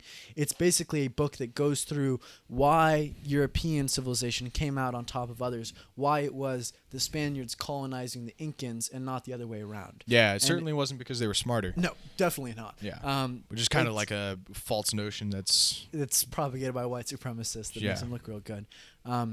Highly recommend it to anybody. I cannot summarize Guns, Germs, and Steel right now because it would take 4 hours. But essentially, that's where I'm basing most of my impressions on hunter-gatherer society, is what Jared Diamond talked about in Guns, Germs, and Steel. Sorry, continuing. So, right, parenting was spread collectively. It was decentralized outside of the nuclear family. So in that way, I object to the Pope's claim that all society is made up by these nuclear families of a mom and a father and their children. And that's the base of all societies. I think that we've seen that since the development of agriculture. However, that only represents less than 1% of all of human history. And the 99% of human history, we lived in a radically different family structure. And I feel like the departure from that broad community is what has led to so many of the ailments we feel now in modernity. We feel, loneliness. We feel alienated. We don't really have a set community to rely on. If we are, stuck in a bind, we don't really have anyone to look to except for our immediate nuclear family, which often lacks the resources to help us out. And if you compare that to the tribal family, you're always going to find people to help you because there's 50 to 100 people there that you've grown up with that are there to help you, and you're there to help them when they need it. okay. So this is kind of a weird argument. I'm you're getting making off right there. topic here. I'm getting off topic. We just returned to those hunter-gatherer. I'm sounding like a narco-primitivist. It's not what I am. However, I do think it has some merit to it. So if we look at that society and we recognize that that's how we are genetically supposed to live. We're supposed to live in these groups that help each other out, that work together, and most of all, cooperate in the game of survival. Our main goal is to survive and have children, and together we can achieve that goal. We can still structure society like that to some extent. Now, does that mean that everybody should go back and live off the land and just hunt for their food? At this point, that's unsustainable. There's not enough berries and there's not enough deer out there Yeah. to sustain 1.5 billion people or however many we have now. Instead, we can model the way society works at a small level to replicate that form of society that we genetically are supposed to work in. We can model it so that we live within a group of 50 to 100 people who all work together to survive and to have children. Now, this has been done time and time again. For example, Spain, before the Spanish Civil War in Catalonia, there were many societies that were Catholic, yet they were based around a collective structure, that everybody worked at these couple of factories. Healthcare was provided for everybody by these factories. It was democratically run. There were healthcare clinics. There were there were daycare centers for the children, and everybody in this little town worked together for the common good. Now, was there private property? Not necessarily. Everything in the town that wasn't used by a single person was owned by the town council. Those factories, they weren't owned by the guy down the street. Instead, they were owned by everybody. Because Yeah, but they still had used them. houses. That was personal property, right? So there's that distinction. So if you use your house and you live in your clothes, right? Your clothes, they're yours. You use them. You live in them. However, the roads, the parks, the lake, the fish, the factories, those are our collective property because we all use them and we all benefit from them. So that's where that distinction needs to be drawn in this form of socialism. That goods that are utilized for the benefit of everybody are not owned by a single person. The goods that benefit everybody in the community should be collectivized. I'm still having a tough time understanding the differences between personal and private property. Mm-hmm. So, because I feel like it's a really important distinction. Because Right. once you start saying that things are personal property, it has this idea of, oh, well, he's using it, so Right. it's fine. Right. But when you have the idea of private property, well, it's like, well, they own that condo, but they're actually just making money off of it, and they're not living in it, and they're just using it to extract money from. Right. I think you've got it. That if you don't use a good, it's not your personal property. You live in this house. Your family lives in this house. It's this family's personal property. You use all of it. Now, if you lived in Colorado still and you still own this house and you rented it out to another family, that's private property. Yes. So in this form of socialism, private property is abolished. You can't own something. You can't own a good. You can't own a service that you don't use and you simply extract wealth from. You can't own a block of apartments and simply collect rent every month. What you can own is the stuff you use. If So you what do live you in an do about apartment- banks? What do you do about banks? Because that's all banks. That's how banks operate, and that is what banks do. Right. So they make loans and take interest on loans. Right. And banks serve an incredible purpose. Banks are crucial in today's economy. Yeah. Now, does that mean that banks have to serve the interests of people who own private property? Not necessarily. Banks, at their core, are a way of pooling our money collectively and using them to finance projects that benefit either a minority or a majority. So let's go back to this town in Catalonia at the turn of the century. Everybody's making pretty good money. They own a gear factory. They make ball bearings there. They're selling these ball bearings across Europe. They're making pretty good money as a village. They have a good little hospital down there with 2 nurses and 2 doctors. They're paid for by the town council. They have, schooling. They've got a daycare center. They've got primary education. They've got even a little community college there. Now, most people in this town work at the factory or are fishermen, and they're making their money. Now, the profits from that factory could be distributed amongst the workers, or they could be reinvested back into that factory. I don't know. I don't work there, but it would be democratically decided. Now, everybody's making pretty good money. Where do they put it? Do they decide to put that money in their pillowcases and just hide it under their mattresses? No, they can put it in a bank. Now, the town council can form a bank that is ultimately democratically controlled by the people that have accounts there. So that means that all the people, all the factory workers, all the fishermen that all put their money in that bank elect those that rule that bank. They're the ones that elect the CEO of that bank. And that election process ensures that money is being used in a way that benefits the account holders. So they might say, we don't want you taking this money and sending it to Madrid and investing in apartment blocks. We want it reinvested right here in our city. And so they have control over that bank. So they don't have foreign investments. Not necessarily. It's up to the people themselves to decide how they want to do that. And in fact, we have that system right now. They're called credit unions. Yeah. In a credit union, yourself, the board of directors are elected by the account holders. Exactly. And now, are credit unions democratic, altruistic, socialist institutions in today's society? Not really. But they could still be used in that way to benefit the collective as opposed to the minority of people. So banks could very much still exist. They could still very much serve the interests of the people. However, the key to this idea of socialism really comes down to a community, a commune even. A set group of people that work in conjunction, that cooperate with each other. Now, they might have personal property, they might not. It's up to the people themselves to decide. However, I do think that that form of socialism can work on a small scale within a group of people that are able to self-regulate, that are able to ostracize people that whose goals conflict with the goals of the collective. And within that group of 50 to 100 people, you're able to self-regulate.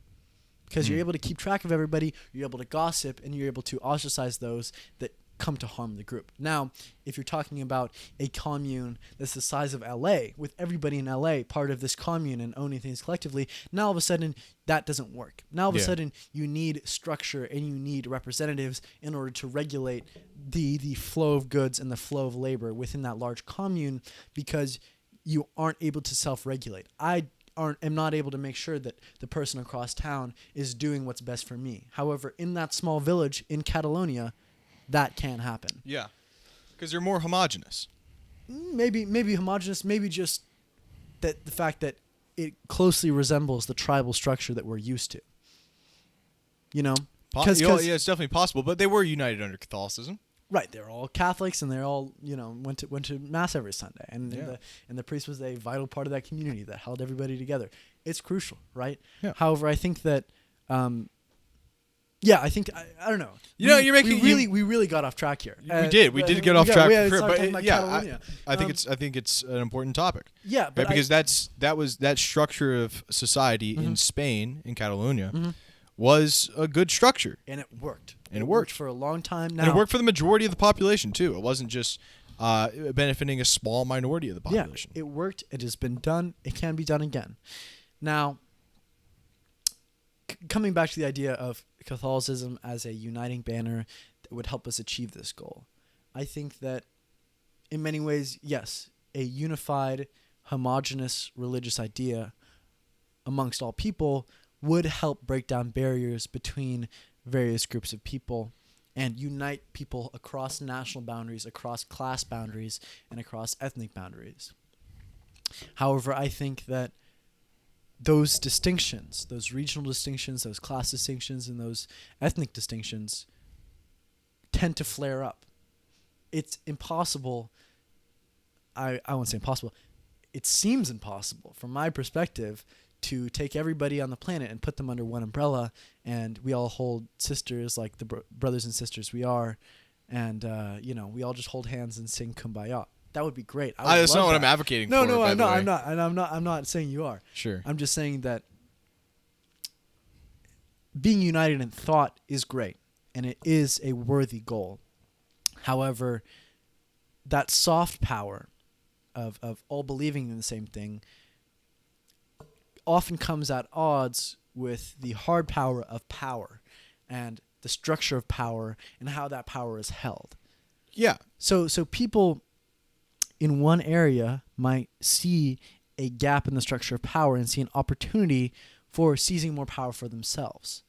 And they might utilize certain passages in the Bible, and they might, build a distinct ideology from the Pope in Rome, in the Vatican, in order to gain more power. And the people that do that will get more power. And ultimately, this Catholic umbrella that envelops everybody and all Catholics in the world will crumble because of the chase for power and the innate drive that we have to get more power. That's right. So what you're pointing out is not a flaw in Catholicism. What you're pointing out is a flaw in human nature, right? It's a flaw in human nature, not Catholicism. The flaw in human nature is we have an insatiable desire for material wealth and power, and it really stems from greed. Yeah, go ahead. So what you're talking about is how there's greed and how people are wanting more because we have this insatiable desire to have more materials, right? And you kept saying the umbrella of Catholicism, right? Well, but what do you mean by the umbrella of Catholicism? I think what you mean by that is the people who claim to be Catholic but aren't truly Catholic in their actions, right? So if everyone was united under Catholicism, society would work efficiently and properly for the benefit of the majority and not the benefit of the minority, right? But by saying that there are bad eggs, certainly. But if everyone was concerned about salvation, they wouldn't be concerned about their earthly desires, their earthly satisfaction. And I think that's what's led our, like we mentioned earlier, the corruption in our governments, in our corruption in the companies, and the way that they function, is this desire for more. Catholicism actively says you shouldn't desire worldly pleasures. Like that is a stated idea of Catholicism. Yeah. Is that we should, and we had a saint, what's his name? He was an ascetic, right? So he didn't care about any earthly pleasures. He didn't even care about food most of the time. Francis of Assisi, that's who I'm thinking of, right? I'm not saying everyone should become ascetics and that they should just, starve themselves. I'm not saying that. But there's an inherent principle in Catholicism that we shouldn't always be trying to satisfy all our earthly pleasures, and that's one of the problems with capitalism. Is that's all I want to do. Is all I want to do is satisfy my earthly pleasures, and the way that that's done is by increasing my material gain, right? And we mentioned earlier on a previous podcast that there you can only have so much. Yeah. Right? Like once you have, I don't know, $5 million, what's your material gain from there? Right. Another yacht? Yeah. Like, is that going to really make you happier? Yeah. So with Catholicism, there's inherent sacrificing your desire for earthly things, right? And I feel that if all people had that common background of I should not try and gain all that I can all the time, and that I should try and sacrifice some of my desire for earthly pleasures to help the general population, that would be a very good thing, and a healthy thing. Right. And I mentioned earlier on another previous podcast that Bill Gates has so much money. Why doesn't he just share his money? Like I was talking about my dad when he had gone to the grocery store and bought groceries for my neighbor who's now unemployed. Yeah. See, that's what I'm really getting at. Yeah. Is that by having that idea of sacrificing my earthly desires, the general population and the people who have a surplus will be more likely to donate and help the majority with their surplus. And Catholicism is the remedy for the insatiable desires of people, right? Yeah. Which drives and which creates all the bad things in society. Yeah. Well, I mean, I think that the issue that I see with that idea is the distinct levels and the distinct interpretations of that pillar of Catholicism. You and I both agree that personal sacrifice for the benefit of others is a tenet in Christianity, and it's one of the best tenets. It's one of the reasons that I, am not vehemently against Christianity. It's one of my favorite things about Christianity. Yeah. However, I think that the personal interpretations of Christians of that doctrine varies dramatically across the globe. For example, some Christians might see any accumulation of wealth and desire past your basic needs as a betrayal of that doctrine. Which I don't believe is true. Some might, though.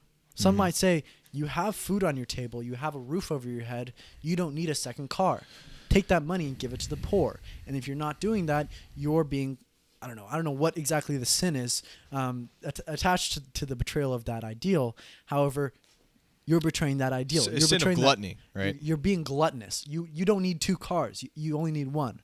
Why do you have a pickup truck? You don't need to use that much gas. You're being gluttonous. Why do you have a pool in your backyard? You don't need that. You're being gluttonous. There's all of these things, and there's a lot of distinction in that. And then there's on the opposite side as well. A person like Bill Gates might say, I donate $1 million a year to charity. That is a ton of money. That's the equivalent of a big house in Stonebridge. That's a ton of money. I could be using that for myself, yet I altruistically donate it to the poor. Now, another Catholic might say, Bill Gates, that's less than 0.1% of your net worth. You're not donating that much.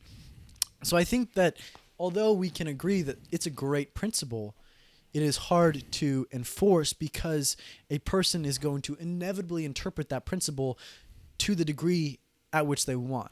And if a person really wants to maintain all their wealth, they can continue to believe that they're a good Catholic and they're going to get into heaven because they donate $100,000 a year to charity or to the church even, when other Catholics might say, no, you need to donate everything that's excess. You just need to be able to eat rice and beans, and everything else goes to the people that don't have rice and beans.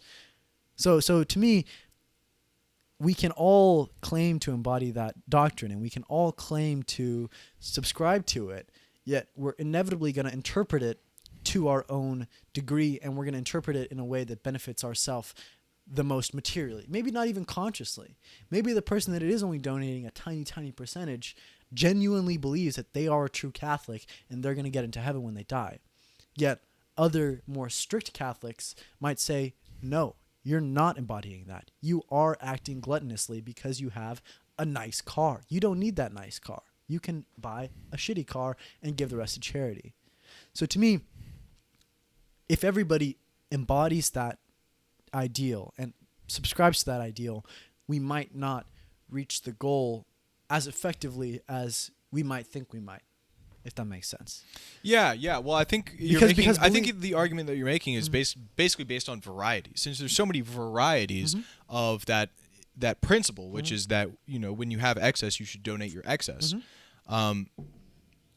because there's different varying degrees of how much you should donate. Mm-hmm. You know, for instance, maybe 90%, maybe 20%, maybe 10%, maybe 2%, right? Since there's varying degrees, I don't think it it messes up the doctrine itself, which is still I should sacrifice some of my material gain Right. in order for the betterment of the whole. Yeah, it's not necessarily that there is personal distinction in the application of that doctrine. It's that the personal distinction is based on the underlying desires of that person. And if a person is already incredibly wealthy, they probably value their wealth. They probably think that having a large net worth is important to them. Otherwise, they wouldn't have gotten to that place in the first place. And so the probability that they're going to interpret that doctrine in a way that allows them to maintain that amount of excess is really high. So the people that can really help society by subscribing to this doctrine are extremely likely to interpret it in the most light, unimpactful way possible. Jeff Bezos, if he converted to Catholicism, the chances that he would go and donate 60% of his wealth are generally pretty low. The chances that he would say, I'm being a good Catholic, I donate $1 million to the church every year, are much higher. Then he wouldn't be. See, but I think that's where we're getting. I think that's where the confusion is. Is exactly right there, where he's saying I'm being a good Catholic, right? That's the problem. Is he's not being He's not being true to Catholicism. Catholicism has a very clearly stated.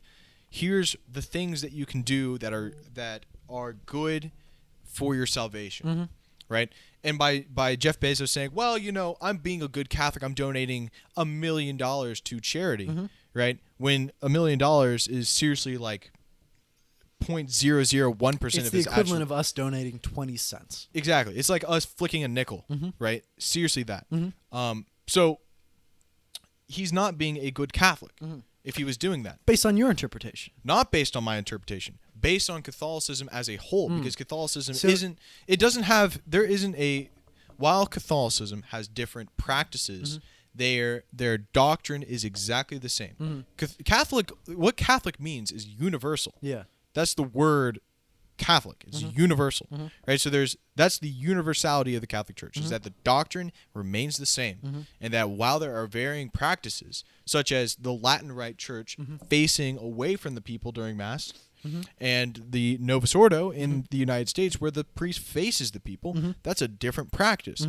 The doctrine is exactly the same. Right. So let's take Mormonism as an example. All good Mormons are expected to donate 20% of their annual income to the church. Is there a set number like that within 10%? 10%. So a person like Jeff Bezos, who could afford to donate 98% of their wealth and only donates 10% of their wealth every year, is that not the same issue that I was bringing up earlier? Now, it's not as minute as $1 million, but Jeff Bezos can easily replace 10% of his net worth every year and maintain the extreme amount of excess he lives with as of now. So I'll give you the Catholic answer, of course. So each person is given gifts from God. And some people have had the gift of riches, right? And there's actually a passage in the Bible that says, it is harder for a rich man to pass through the eye of a needle than to enter heaven. Camel through the camel through, sorry, thank you for the correction. A camel to pass through the eye. I've read the Bible. It's harder for a camel to pass through the eye of a needle than for a rich man to enter heaven, right? So since they have been given wealth from God, that wealth should be used for the poor, to help the poor, because they've been given that gift from God, and they should sacrifice that gift that they've been given to help the poor, right? So can Jeff Bezos afford to donate 98% of his wealth to the poor?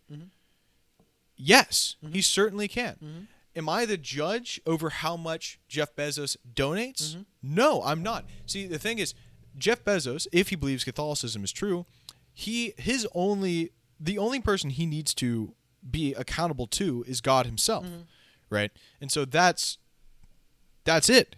Is that while the church says you should donate 10% of your wealth, right? That's not to say No. that Jeff Bezos can't afford to donate more. Right. Right? Like the JCPenney owner, for instance, donated 90% of his Right. wealth. Right. Right? And Right. because, he was rich and he was according to my knowledge, a good Catholic, he thought, well, I can afford to donate 90% of my wealth. Yeah. So am I the judge over how much Bill Gates donates? No, Absolutely it's not. Up, That's it's up to God. Yeah.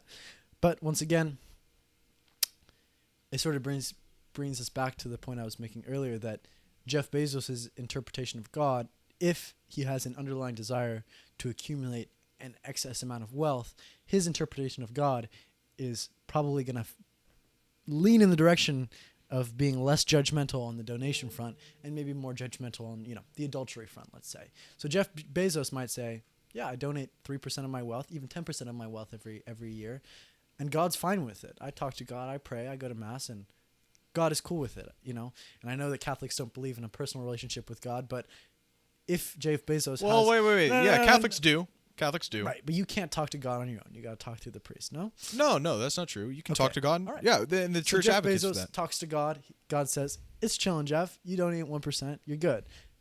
His idea of God is much more likely to be lax on that idea because he has an underlying desire for wealth. But you're bringing up, but that's impossible because it would be contrary to what the Catholic Church has already taught. So God wouldn't speak to Jeff Bezos and say you can only donate 1%. That's breaking the law of contradiction. Right. Well, it really comes down to if we believe that God is really speaking to everybody, and that is one God that is universal and is speaking to everybody, or if people are talking to themselves and they think they're talking to God. I think that's a distinction that we have between us, and I don't think we can really reconcile that right now. So Not right now, at Do least. we want to move on to the next point in this thing, or have we talked through Well, it? I feel like we just agree on the last point, which is just the relationship between the employee and the employer. Yeah. Which is that if the employer does anything that hurts the employee and gives them unjust wages, then that's basically a bad thing, right? Which, I mean, I'm We sure can you agree can on that, agree. yeah. You can agree on that. Yeah. Yeah. Yeah, and he talks about how the church applies the remedy because, Yeah. again, if all people were united under Catholicism, they'd be anchored to the same common goal, and they'd be treating each other as brothers and sisters would. So they would have this brotherly bond between them, brotherly and sisterly bond. Yeah. So yeah, I mean, Yeah. I don't know if you want to keep going over it. Yeah, I mean, it kind I of gets guess- boring from after. I guess that. my final point is that to sort of tie it back to the initial discussion about power and the game of power and how to win that game is that it's the least moral, the least altruistic, the most ruthless people that come out on top in the game for power. And that is something we cannot avoid as people. The only way we can stop it is by having hard barriers that limit and incentivize our leaders to make utilitarian decisions that benefit the greatest amount of people as possible. Yes. And by having everybody supposedly believe in the same thing does not limit that inherent principle of the game of power. Even if everybody's Catholic, it's still the most ruthless, it's still the most cutthroat, it's still the most immoral people that will make it to the top, regardless of their stated moral compass or their stated religion. And so simply ensuring that everybody's Catholic and goes to mass and supposedly believes in the same thing won't actually curtail the negative effect of immoral, evil people, essentially. Yes. Because they will naturally float to the top, and the only way we're going to stop that is by having institutional barriers and restrictions to alter their decision making and alter the structure of power that allows them to get there. To make sure that the only way that people get into positions of power is through democratically elected from the population. That there's no way that there can be some inside deals done by the DNC or something like that. But yeah, and to ensure that their decisions quantitatively meet the needs of the people that are affected by those decisions. Definitely. And that doesn't just have to be through elections, but it can also be through extensive data collection and goal setting by superiors. Definitely. He also talks about later on the church and the poor. Talks about how the church has always had a position with the poor, and that the poor should never be embarrassed about their poverty, and that the church should always help the poor. I mean, just a lot of Catholic stuff. Good old Catholic things, yeah. Yeah, good Catholic things. Yeah. I don't know. You want to move on to another topic? Yeah, I mean, I guess let's talk about 9/11. 9/11. It's nothing we've really talked about, but it was an event that impacted our entire lives. Oh yeah. I don't remember 9/11. I was like 6 months old when it happened. I wasn't born yet. Yeah. I was born in November. Yeah, so just right after 9/11. Right after. So our lives have been shaped by 9/11 and the aftershocks of 9/11. Almost undoubtedly. We were born right into the post 9/11 period, and we've grown up seeing the war on terror, seeing flag-covered coffins being shipped home from the Middle East. We've seen, the mission accomplished sign on that aircraft carrier. Yeah. We've not really known a world that existed without 9/11. Yep. So it was really an important event in our lives, even though we didn't remember it. Yep, we didn't. We only felt the aftershocks. That's really. right. I've been to the memorial. Me too. Yeah. I've been to we went together. Yeah, we went together. Yeah, we were in New York together. Yeah. So we went to the memorial, and so I mean, we get to see and we get to hear the story, Mhm. and it's super tragic. But Right. there's real after effects that happened after 9/11. Right. I mean, for one, it's a lot harder to get on a plane. That's for sure. That's for It's sure. a lot harder to get on a Now plane. we got but these TSA tyrants patting us down at every airport. and racial profiling. Lots of racial profiling. Although we didn't really feel the impact. We don't of feel that. that. Yeah. Although so most Americans have heard and seen and even felt the American reaction and interpretation of 9/11.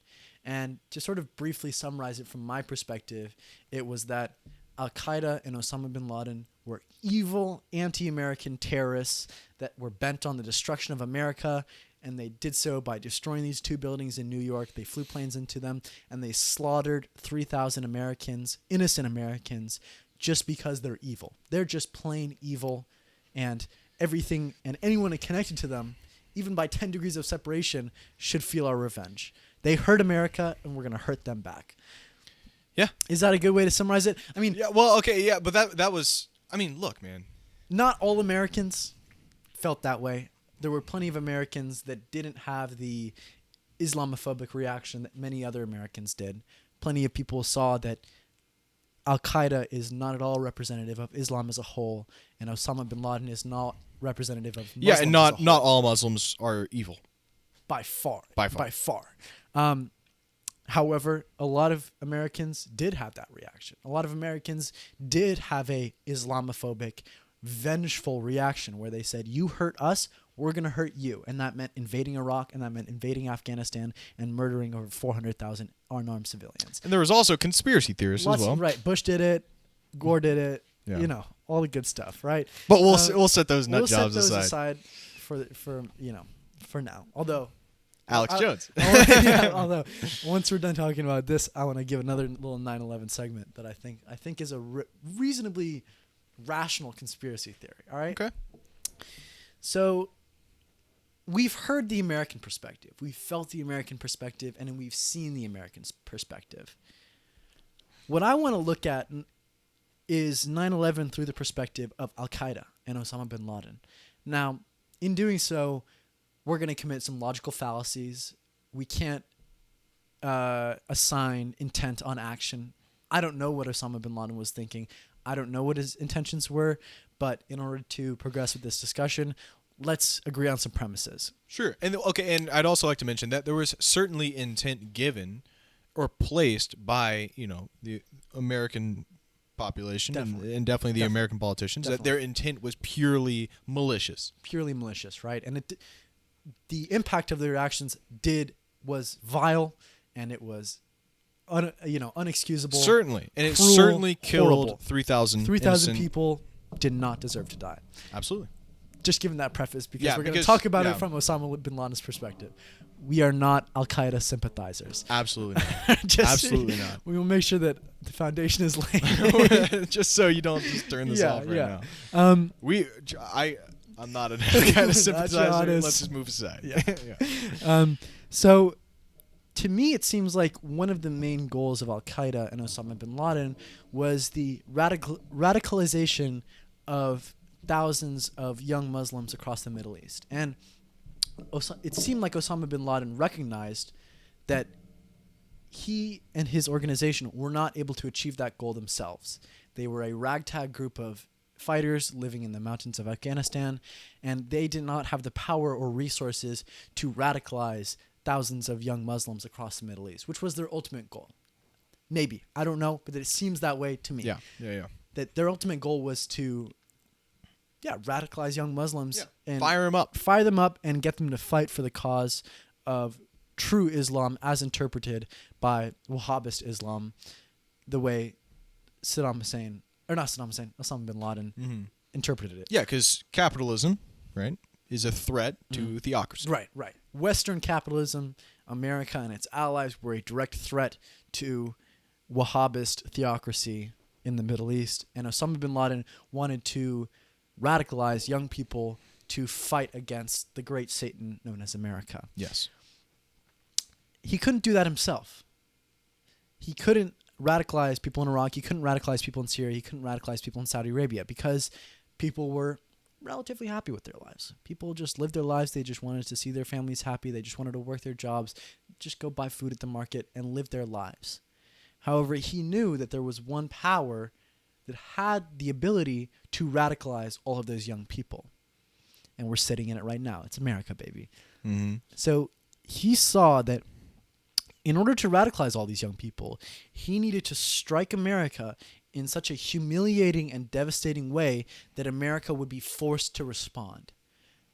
And he was able to predict that America was going to respond militarily. That's the way we do things around here. You hit us, you bomb us, we bomb you back. We send in Pearl troops. Harbor. That was a precedent that was set for That's sure. the way we do it. And he planned 9/11. He sent 11 attackers, 8 of them were from Saudi Arabia, to America. They trained in pilot school. They got their education in Florida. They hijacked these 3 planes, I think it was. 4 planes. 4 planes, yeah. The one that didn't crash as well. Right. 2 of them went into the Twin Towers. 1 of them got sent to the Pentagon, and 1 of them crashed in the forests of Pennsylvania. People assumed that one was headed towards the House of Congress or the White House. I don't remember. One of those 2. Yeah, Washington, one of the 2, D.C. Sure. And certainly to go do more destruction. Right. For kill sure. more people. Yeah. It was a devastating blow to America. There was months and years of mourning. We saw humiliating too, like you mentioned earlier. I mean, humiliating. In the center of the biggest city in America, New York, these 2 proud staples. symbols of New York burned down. Everybody saw it. Everybody knows those plumes of smoke billowing up through the Twin Towers. And it's horrible. I mean, watching it is horrible. And you hear the stories of these people, especially going to the 9/11 museum, and it's devastating. I mean, these are people that just wanted to live their lives and work their jobs and had their lives cut short by the terrorist acts of a couple of people in the Middle East. And so the reaction of most of America was vengeful. We saw these 3,000 people that we see as our fellow Americans murdered. These innocent people that did not sign up to be in the military. They did not sign up to be in harm's way. They were just going to work. They were murdered. Yeah. Now, the reaction of the American people was vengeance. We wanted to see... Vengeance absolutely justified vengeance as well. Some could say that. Right? How can you not say that? Against Al-Qaeda. Right, we would say, yes, we want to see Osama bin Laden dead. I agree with that. He deserved to die for what he did. The people in Al-Qaeda that planned and orchestrated this attack, they deserve to be acted upon. Now, did the children of Iraq deserve that vengeance? I would say no. They did. They were not involved at all in the 9/11 attacks. And we ended up killing over 300,000 Iraqi civilians in our war against terror. Yeah, because we categorized them with the people who flew the planes into the Twin Towers. Right. So we lumped them in. We lumped them in, and now there's lots of justifications and reasons that we can point to for the invasion of Iraq in 2003. I would say the biggest ones were the fact that Iraq was a geopolitical rival of America, that Iraq had large oil reserves, that American oil companies that had a lot of influence in the Bush administration wanted to get a hold of, especially through Halliburton and Dick Cheney. That, to me, is the main one. There was money to be made. There was money to be made by invading Iraq and overthrowing Saddam Hussein. Yes. And the people that would make that money had clout in the administration. They were able Absolutely. to exert that clout. And also the public acceptance of the war would be great because they had already struck America in New York City. That's right. And people wanted revenge. And when George Bush goes on TV and says Saddam Hussein is one of the reasons you feel hurt right now, the American people were very likely to support a strike against Saddam Hussein, be willing to support the invasion of Iraq. Sudan, I thought it was Al Qaeda, right? Al Qaeda did it. They were mostly in Afghanistan, a little bit in Pakistan as well. However, so in a way, the invasion of Afghanistan was justified if you consider the invasion of a country for the actions of a few people in that country to be justification. However, the war in Iraq, completely unjustified. There were no ties between Saddam Hussein and Al Qaeda in Afghanistan and Pakistan. In fact, Saddam Hussein fought against Al Qaeda and had spies that were targeting the leadership of Al Qaeda. So he was actually a geopolitical rival of Al Qaeda and Osama bin Laden.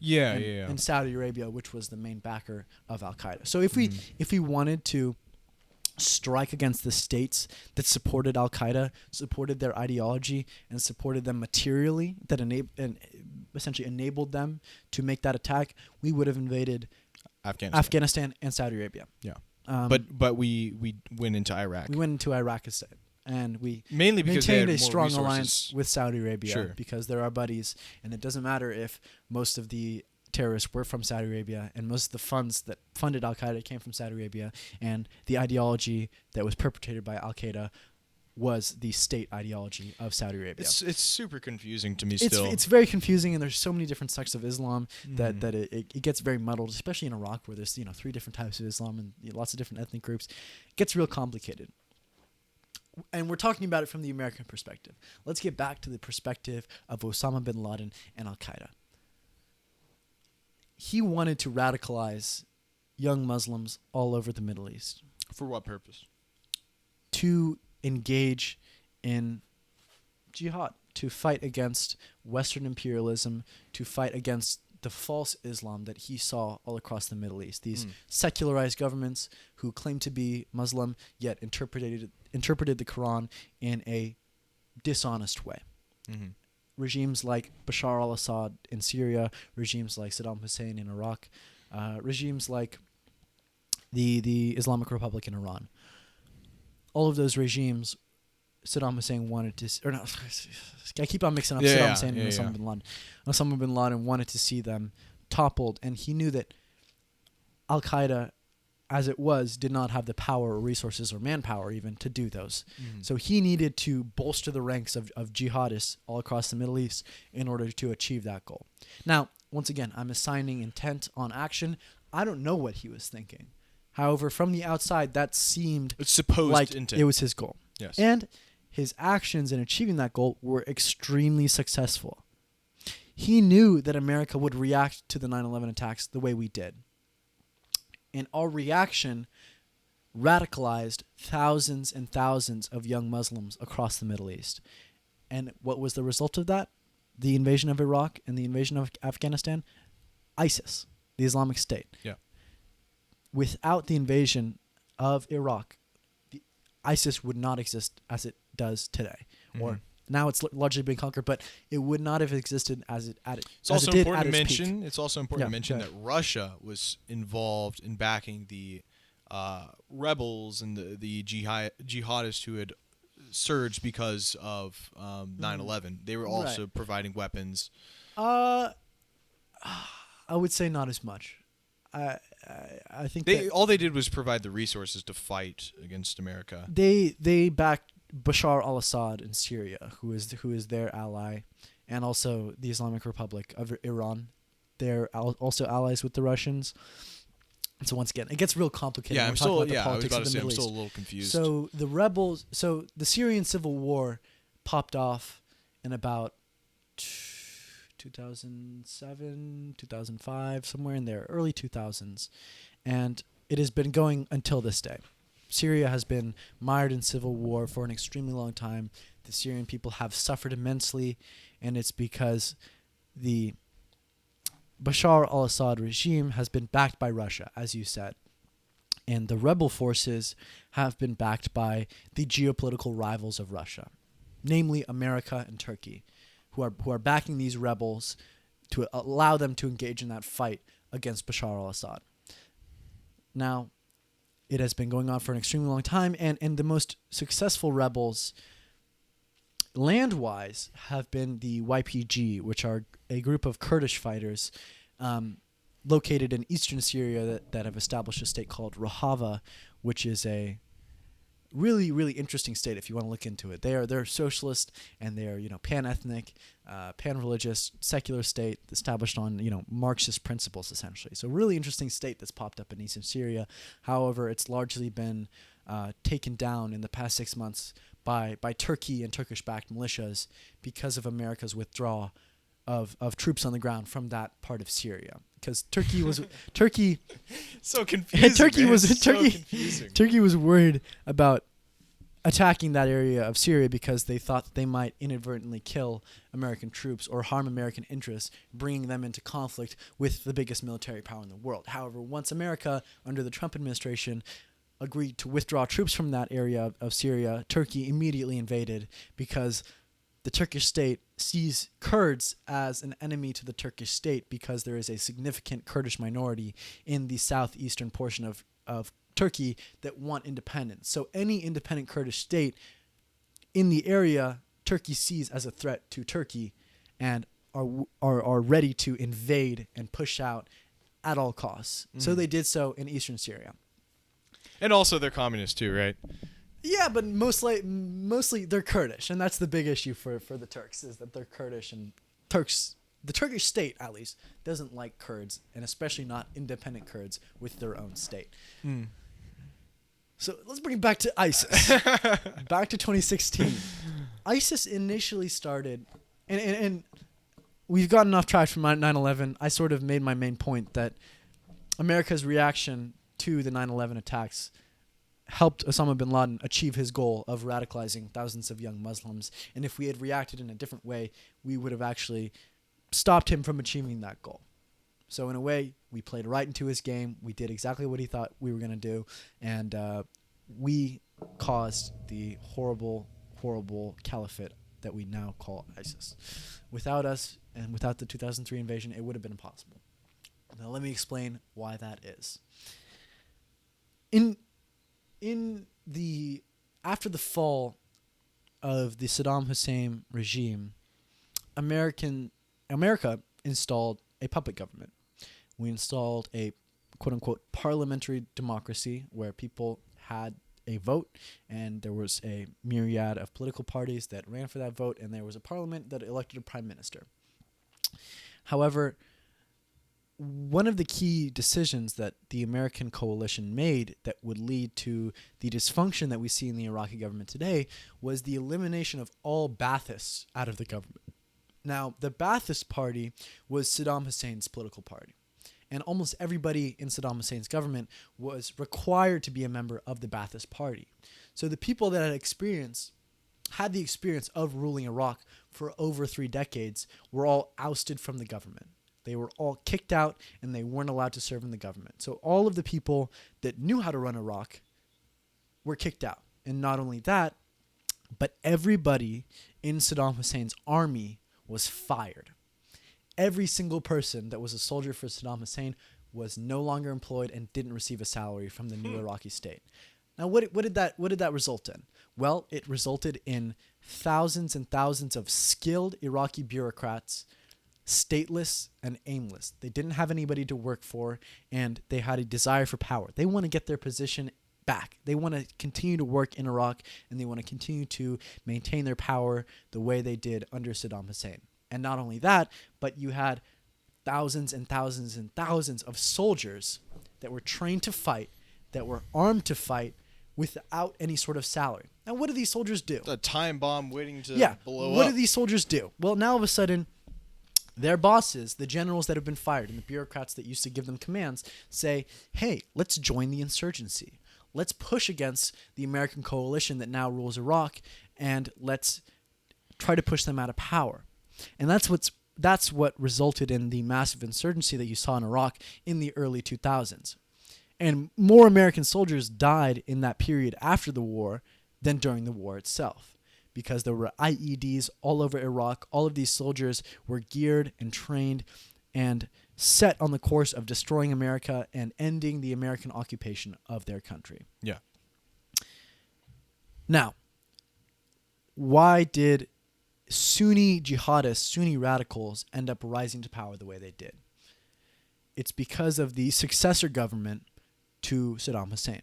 So, before we get into the what happened after the 2003 invasion, it's important to give a religious context of what Iraq looks like.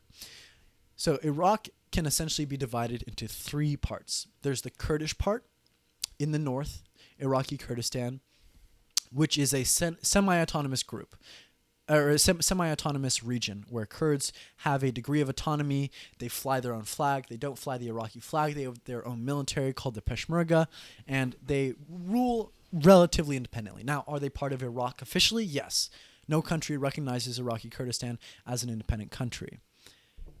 Now, They're kind of like Catalonia in Spain, right? kind of like Catalonia, but if Catalans had a distinct ethnic identity, a distinct religious identity. Now, they're still Muslims, but they have different interpretations of Islam than the Sunni and the Shia parts of Iraq. So they're different. Sure. And one of the key things to understand about Kurds is that they are a stateless people. They have been stateless for an extremely long time. They are spread across that part of the Middle East. They're spread across Turkey and Iran and Iraq and Syria, and they have no real independent state to call home. Now, Iraqi Kurdistan is the closest thing they have to an independent state, without counting Rojava, which has now mostly been eliminated by Turkish militias. So they're stateless, and during Saddam Hussein's regime, they were gassed, they were attacked, and they were generally repressed and not given any autonomy at all. So after the 2003 invasion, they were given some degree of autonomy within Iraq's constitution. They rule their part of the country relatively independently, without that much orders from Baghdad, because the government in Baghdad is relatively weak and is not able to enforce its power in Iraqi Kurdistan. Instead, the main seat of power in Iraqi Kurdistan is Erbil, one of America's biggest bases and military bases and oil production centers in Iraq is in Erbil. So we have traditionally been allied with the Kurds. It gets real complicated when talking about the Middle East. So if you want me to stop or clarify, No, just let me definitely. know. Yeah, I think I'm on the same page right now. So there's the Kurds in the north, and then one step down you have the Sunni part of the country, which is in northern Mesopotamia, not quite in Baghdad, but in the northern and western parts of the country, they're Sunni. And Is Sunni the majority, or is Sunni is the majority in Shia? is throughout all of Islam. Most Muslims are Sunni Muslims, and the biggest Sunni power in the Middle East is Saudi Arabia. And then in the southern half of the country, you have Shia Muslims or Shiite Muslims. Now, they actually make up a majority of the population because it's a densely populated part of the country. Now, so that's basically how the country is divided in three parts between the Kurds, the Sunnis, and the Shiites. When Saddam Hussein was in power, his coalition was Sunni, essentially. They represented the Sunni Muslims of the country, and most of the officers in Saddam Hussein's government was Sunni. Now, did that mean that Saddam Hussein had a theocratic government? Definitely not. There were definitely attacks on the Sunni population by Saddam Hussein's regime, and there was definitely principles within Saddam Hussein's regime that violated the principles of Sunni Islam. They were not theocratic the way Saudi Arabia is theocratic. However, it was a Sunni coalition. And during Saddam Hussein's rule, the Shia and the Kurd populations in the country were repressed. They had several restrictions placed on them. They faced frequent attacks and violence as a result of Saddam Hussein's regime, and they were much more likely to be imprisoned and persecuted because of their religion. Now, I still don't understand why Islam is broken up into two sects, which is the Shia and the Sunni. Yeah. And why they're at odds with each other. Yeah. Is it just a difference of doctrine? Is that what the... Well, it all comes back to the Battle of Karbala, which happened 3-4 generations after Muhammad established the caliphate. And essentially what happened was the grandsons of Muhammad were killed in this battle. And that was the split that resulted in the two strains of Islam that we see today. Sunni Muslims believed the next 7 caliphs after the grandsons of Muhammad were murdered were still rightful caliphs. That they still had the blessing of Muhammad and they still were rightful caliphs. They deserved to rule the Muslim empire that was established. And they're still looked upon as great caliphs and as models for leaders in the Muslim world. And they did very well. I mean, just speaking based on basic judgments of a country and an empire, they did really well. They expanded Islam across all of North Africa into the Iberian Peninsula, almost all of the Middle East. They established a robust, effective system of government that in many ways surpassed the systems of government seen in Europe at the time. Baghdad and Damascus became centers and hubs for science and theocracy. The Middle East was looking really good. Now, Sunnis believed that that was rightful and that they were rightful heirs to that empire. They were rightful caliphs. They deserved that position.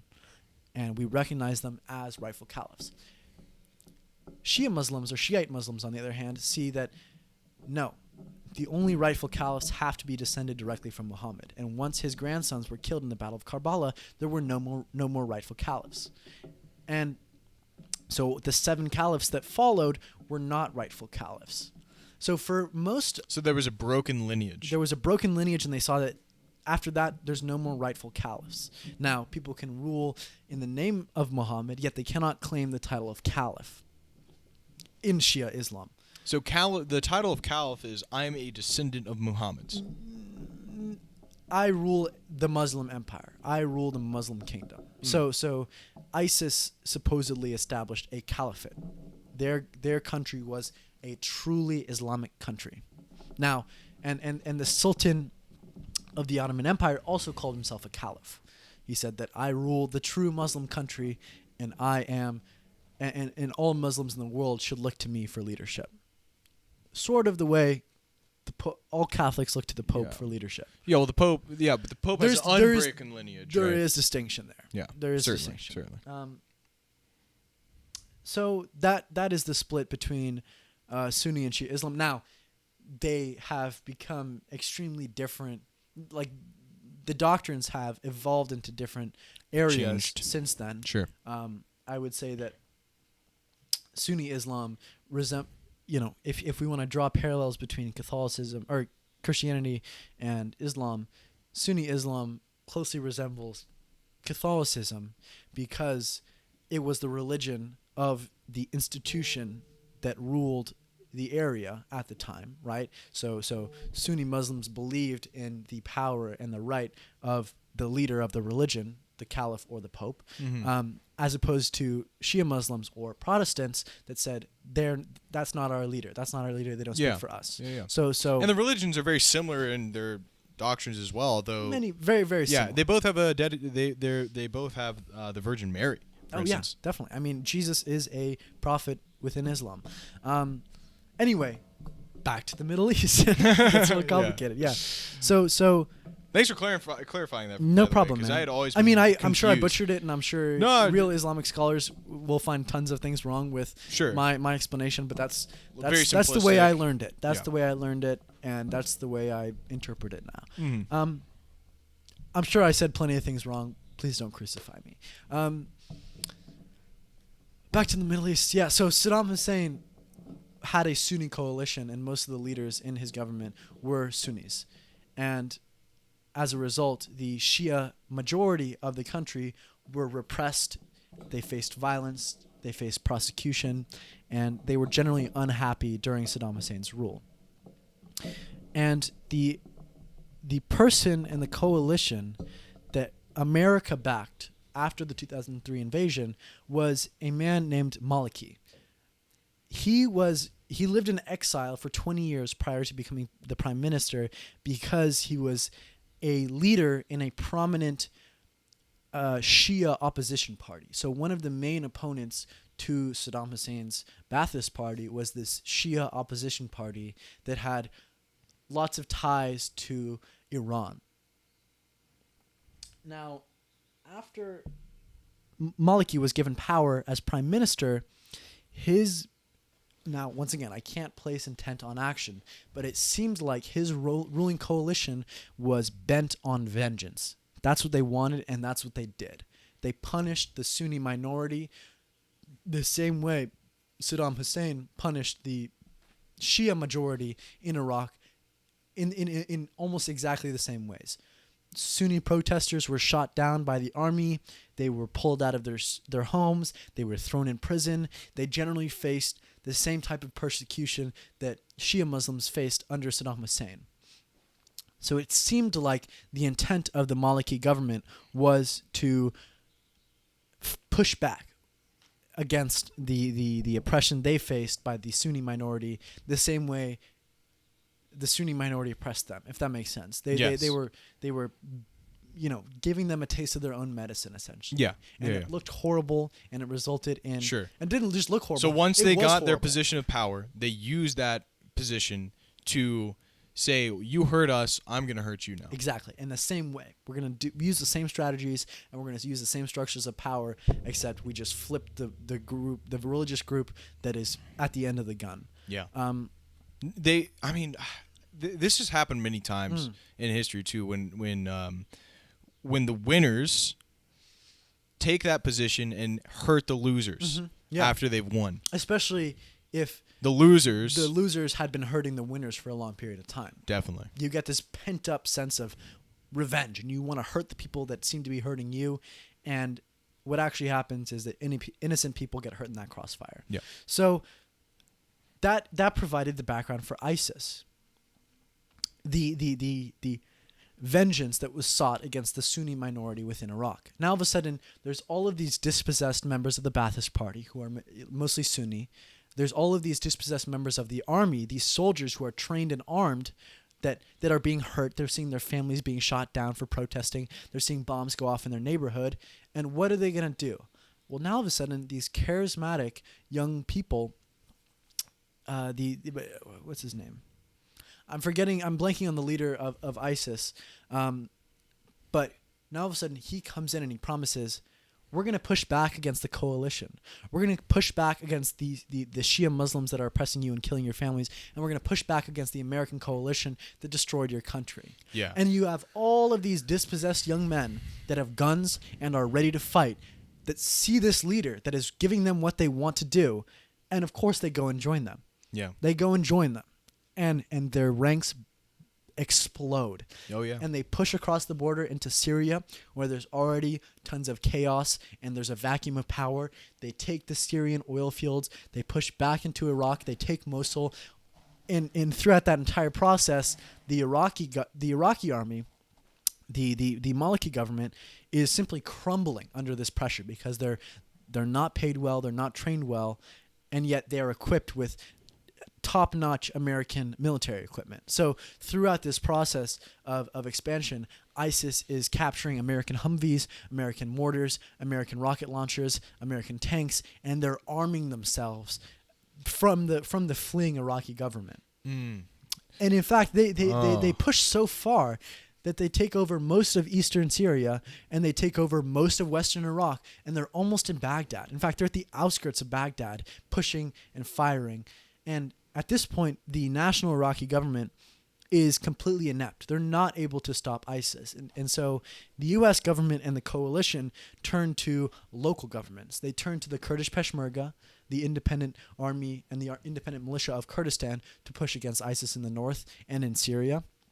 And they turn to local tribal militias in Iraq and in Syria to push against ISIS. And so they begin arming and they begin training these militias, and eventually through the process of slowly pushing them back, village by village, river by river, we've reached the area where we are now, where there's just a tiny couple of villages and a tiny couple of cities that are pockets of ISIS control.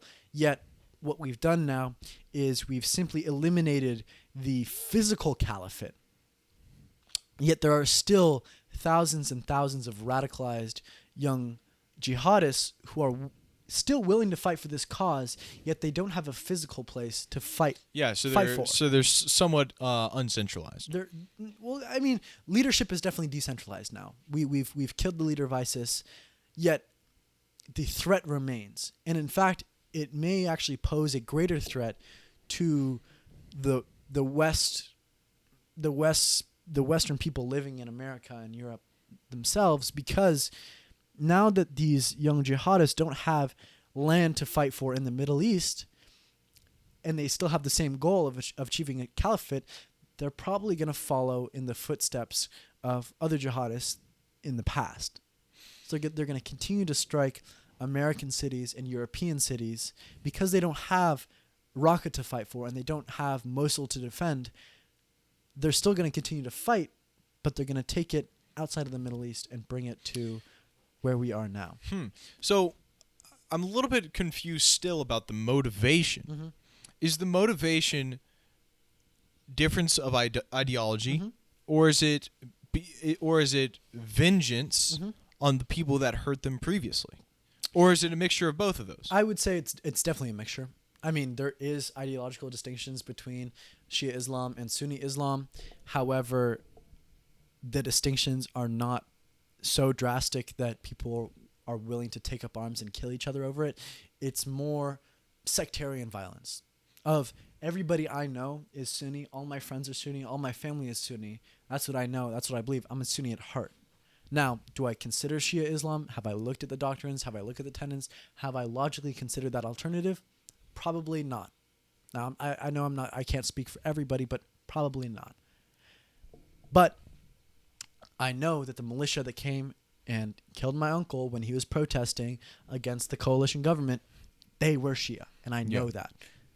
So I'm going to do what follows and get vengeance on Shia people. Now, it's horrible. So it started off by different... It's this cycle of violence that hurts people of both groups. Yep, because when one part of... When either the Shiite or the Shiite... Is that how you pronounce it? Shiite, either one. If once the Shia come to power, the Sunnis get hurt because the Sunni had previously hurt the Shia. Mm-hmm. And whenever the Sunnis get in power, then the Shia rise up and try and hurt the Sunni. Yeah, exactly. It's a cycle of violence. And ultimately it stems from the fact that Iraq is a country made of lines drawn in the sand.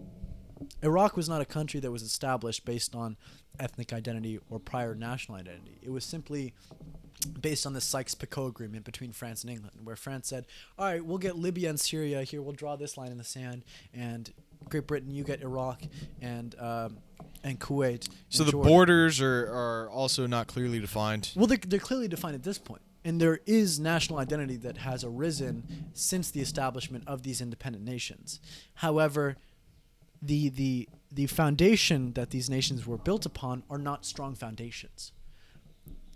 Because Iraq is so divided between Shia and Sunni and Kurd, it's much more likely to be instability and violence between those sectarian groups, as opposed to if Iraq was 3 separate states, one Kurdish, one Sunni, and one Shia. Okay, that makes sense. Definitely. It's because let me see if I can explain this in a nice way. Most nation states are created based on uniting principles that bring the people together. For example, language. Sure, language. We all speak French. We're French people. We're all ethnically French. We're all French people. We're Catholic. We're all French people, right? There are those uniting factors that bring the people of France together and allow them to feel like they're in one nation. Now, are there regional distinctions? Sure. The people in Brittany live very different lives than the people in Lorraine. However, they're all Frenchmen because they all believe they're Frenchmen. And their identity as French people is paramount to all the other identities that they have. Yes. In Iraq, however, now everybody's an Iraqi and they know that they're an Iraqi, and I'm sure that they love their country, Iraq. However, at certain times, their Kurdish identity or their Sunni identity or their Shia identity takes priority over their identity as an Iraqi.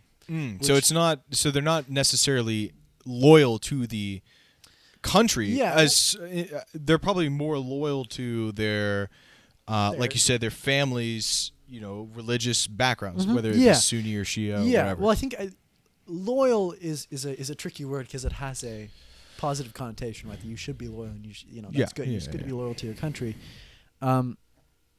I think that it's more of an allegiance that you feel most connected to this group, right? Sure. And sometimes that group isn't your nation. Sometimes Mhm. that group is the people you know, And that's the primary. people you love, right? And that's primary. And if sometimes your nation hurts the group of people you love, you're willing to strike out against your nation because you love the people Yeah. that are Sunni or Shia or Kurd. Makes sense. So So really, so what we were talking about is how the cycle of violence in Iraq and in many Middle Eastern countries is not so much from religious differences Mhm. as much as it is for vengeance on previous history that since the Sunni hurt me, I'm a Shia, now I must hurt the Sunni. right. I mean, it's definitely more nuanced than that. I've oversimplified it. Sure. And I'm sure I've botched plenty of things, said some historical events that didn't happen. It's going to happen. It's such a complicated topic. I don't know. But to me, that's what it seems like right now. And that's what my interpretation of the situation is. Now, is there anything we can do to stop it? I don't know. Maybe. I mean, I think that dividing up Iraq could be a good step in the right direction. However, the reason that I think America hasn't done so is because the Shia portion of Iraq, which is the majority of Iraq, would inevitably fall under the orbit of the Iranian government in Tehran, which is a geopolitical enemy of the United States. So as of now, It's not in our it interest. seems like our best bet to just maintain Iraq and try to win it over to our side because there's a lot of oil there and it's a strategic part of the Middle East. Yeah. But in reality, the Shia militias that now control a significant part of the Iraqi government are in bed with the government of Tehran. Yeah. So in a way, we've already lost that fight. The control of Baghdad and the control of the Shia part of the country. All of those militias are allied and subservient to Iran and the Quds Force. So in a way, we've already failed that goal. Sure. So I think that it might be in the best interest of the people of Iraq to divide it amongst sectarian lines. Now, Really? No, Okay, no, so no, guys, no, let no, me no, interpose please, this real quick. So the reason Yeah, go why ahead, sorry, America's sorry. interested in the Middle East at Yeah. all, right, is Mhm. for what? Oil. oil, yeah. Oil. That's really it. And so, if America gets its oil, then it's happy. Not right now, of course, because oil demand is super low. But Right. Right. America always needs oil. Right. And that's why we're concerned with the Middle East at all. I mean, at this point, we've already got our vengeance after 9/11. We already did Desert Storm, Yeah. right? Yeah. And so that vengeance is satisfied. At this point, it's for extracting the resources of oil in the Middle Eastern countries. Right. That's why we're concerned with them Right. still.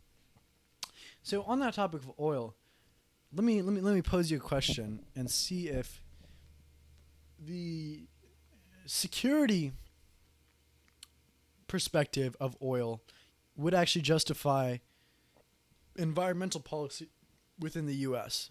So we can agree that oil is a key part of our national defense. In order for our military to function, we need oil. We Certainly. can't fly fighter jets without oil, and we can't Absolutely. drive Humvees without oil. Sure. If we had no oil, our military would be a lot less powerful. Right.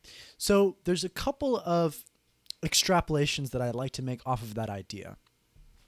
One is reducing our reliance on oil, or our military reliance on oil. And there will be a couple benefits to this. One is that our reliance on oil militarily is a significant portion of the military is a cause for a significant portion of the costs we see in the military. Because let's take our war in Afghanistan, for example. We have isolated bases all across the country, right? Bases with 10 people in it, 4 Humvees in it, and they need oil to function. They need to be able to power their electricity, which is powered by oil generators. They have these Humvees that need to be powered by gasoline. And in order to keep that base functioning, we need to have supply lines that allow the transportation of oil into that remote base. Yes. So if the Taliban bomb a highway with $20 IEDs. We need to reconstruct that highway so that our oil trucks can get up into the mountains and supply our bases. Yeah. That process is extremely expensive. Hiring contractors to build highways in Afghanistan is extremely expensive because they require a military guard in order to build that highway. Sure, and also they deserve higher pay too because they're working in Afghanistan. Definitely, definitely. And just the supply trucks running up into the mountains is extremely expensive. So having this web of supply that is necessary for us engaging in military action is extremely expensive. Yeah. And hinders our ability to engage militarily, because if you cut off the source of the oil, you're able to effectively cut off our ability to engage militarily. Sure, we can't fly planes. No. We can't use our boats. Right. We can't use our tanks. Whatever. Right. So one way to curtail this problem, now we can't eliminate it completely. We don't have a viable option for fighter jets. They're going to run on oil for a long time, it seems like. We're not going to be able to get electric fighter jets anytime soon. However, we can reduce our military's overall reliance on oil. And we'll take those same bases in Afghanistan, for example. So if we allow that base the ability to decentralize its energy reliance, we can allow it to be more independent. So now all of a sudden, if we have, let's say, a couple of mobile wind turbines that the base is able to set up when they set up base, and those wind turbines provide enough electricity for that base to run, for the radar to run, for communications to communicate. Now all of a sudden that base doesn't need as much oil coming up into the mountains, and we need to spend significantly less money on the supply chain of getting that oil all the way up into the mountains of Afghanistan. Definitely. That would be a very good way to reduce the cost of transporting oil. Right, and not just the cost, but it would increase the effectiveness of those bases because they would be harder to isolate and they would be harder to cripple.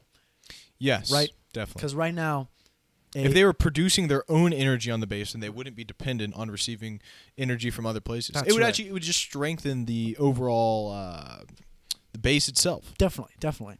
So that's one good way we can use some of our military's funds to serve the interests of our military as well as the interests of our planet and our people.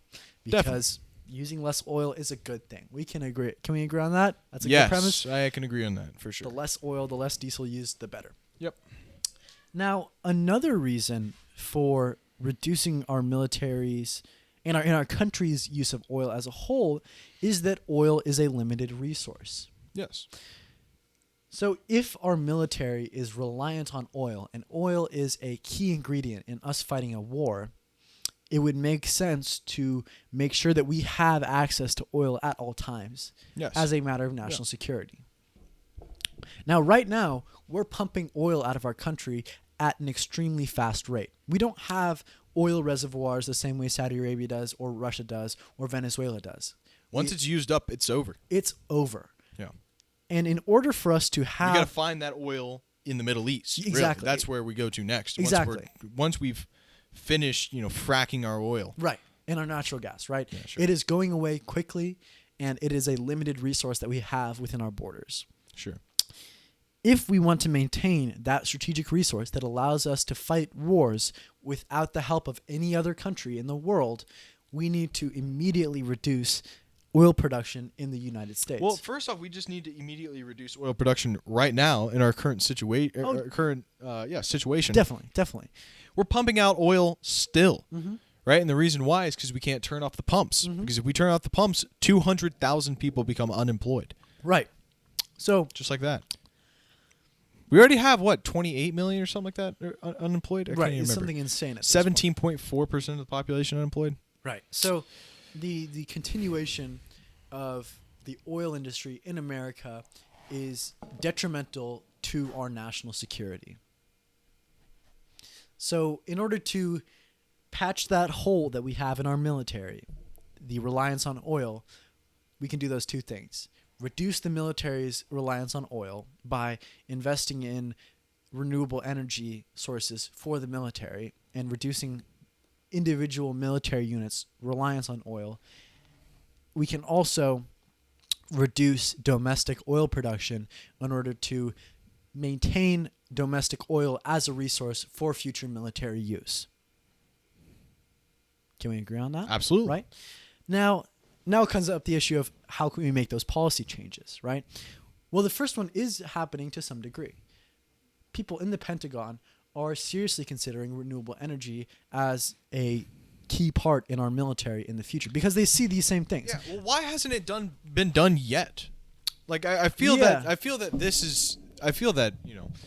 the fact that renewable energy hasn't been used in military already in America is foolish, right? Because like you said earlier, oil is scarce. It's a scarce resource, and America can only produce so much of it. Right. And it has an expiration date. Right. This expires at this time. Yeah. So, why hasn't renewable energy been used already? I don't know. Yeah, I mean, I can't really place intent on the decisions made by our military establishment. I mean, my most likely guess is that they're in bed with the oil industry and that there is a symbiotic relationship between the two industries. And it would just make sense that that's a problem with America, is that we have a lot of short-term gains and that we don't have a real concern for the long-term health of the nation. It's like, we're going to do this because it's in our best interest now, right? And that's all we do. And that comes at the cost of our stability and our health 20 long-term, years down the line. 20 years, yeah, exactly. I mean, you could just look at the accumulation of debt that we've had recently, like Definitely. $4.6 trillion or whatever implanted into the economy. Yeah, exactly. And so I think that one simple way to wean the American military and the American economy off of our addiction to oil is by reducing oil subsidies. Now, this is a controversial thing because almost every single American benefits from oil subsidies. We get cheap gasoline. All of our industry gets a little bit cheaper. We can buy cheap McDonald's toys. Everything's real cheap. It feels good. We get lots of cheap stuff, right? It's nice. However, those subsidies are in direct conflict with the future of the American economy, the long-term sustainability of the American economy, and the health and the well-being of humankind. So, to sort of go back to the idea that we think too much in the short term and we don't consider the long-term effects of our decisions, can we agree that renewable energy is the future in many ways? I can agree that renewable energy is the future for sure. Right. That it's by far the most stable way of producing energy. Right, and it is going to dominate our electricity production sometime in the future. Whether Absolutely. it's 10 years or in 100 years or in 1,000 years. Sure. It is going to come to dominate. Sure. Now, America as a country, we can either choose to lead that curve or we can choose to follow it. Now, leading it would mean that we have the best solar panels, we have the best wind turbines, we are the ones with the cutting-edge renewable energy technology. Our companies are the ones that are groundbreaking and are setting the pace for the rest of the world, as we have done in countless instances. We have had the best cars. Our cars were the ones that set the pace for the world. We had the best railroads. Our railroads were the ones that set the pace for the military. world. Best military, all of that. We can make the same decision for renewable energy and bolster our economy and the strength of our economy, or we can choose to follow another leader. We can choose to say, yeah, we're going to cede the position of global renewable energy leader to China or to Germany or to Russia or any other country that wants to take up that mantle. And right now, it's China. So we can, right now, we're facing a split in the road. We can either choose to take up that position of leadership or we can cede that position of leadership to another country. And whoever is that leader will inevitably benefit monetarily, socially, and ethically in the future.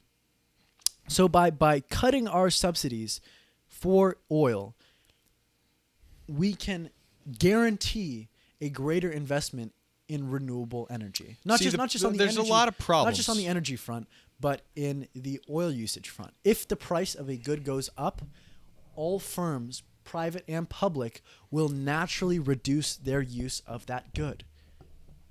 So we allow the market to work its magic by simply raising the price of oil, or not even raising it, but stop artificially reducing that price, we allow the market to reach a more socially acceptable equilibrium where the amount of oil consumed matches the amount of oil that should be consumed without government intervention, which will naturally be less oil and will naturally result in more investment into renewable energy, boosting our position as a renewable energy leader in the world. Yeah. Well, and this is really we want to be the city upon a hill, right? Where we want to show that, hey, we're actually making steps towards, actually caring about our long-term health, because we've been neglecting it for so many years.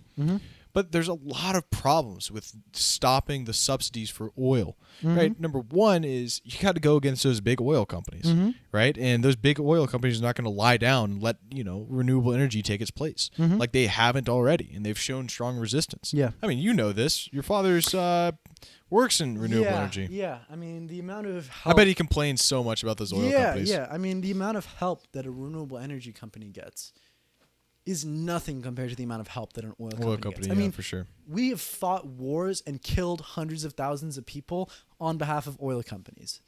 We can't even give research grants to wind and solar companies. I mean, the difference is drastic. Yeah. So yeah, there's certainly resistance to renewable energy right now.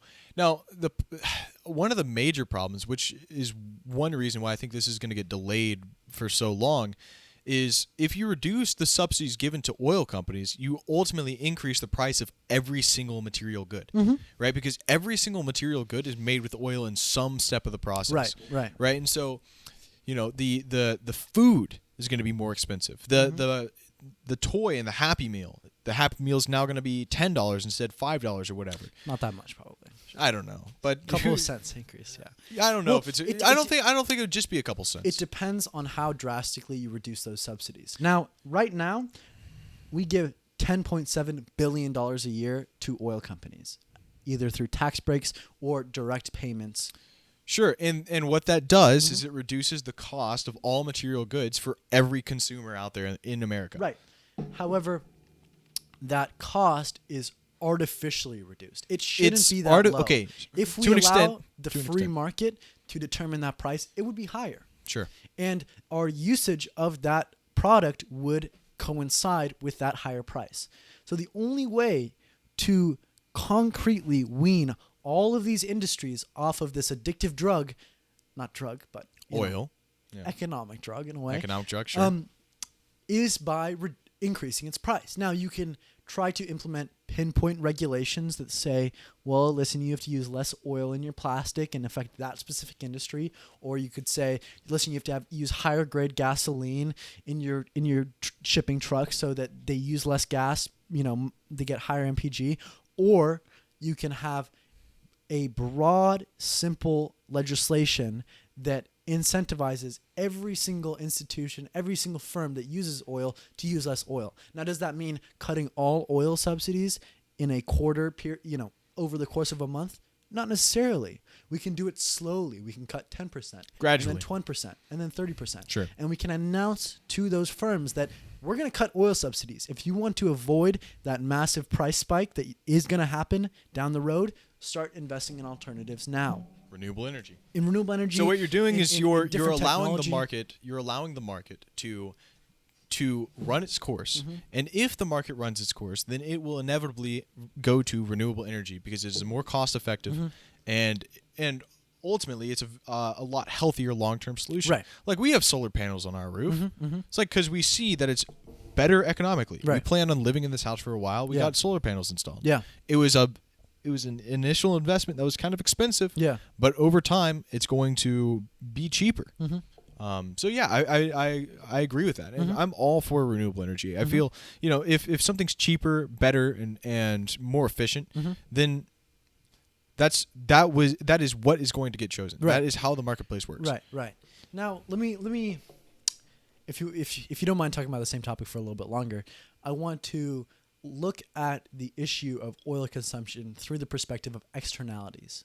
So externalities are an economic concept that means the effect on people that aren't the two members of the transaction. So when you go to the gas station, you pay money to Shell or Valero or wherever you're pumping gas, and you receive gasoline.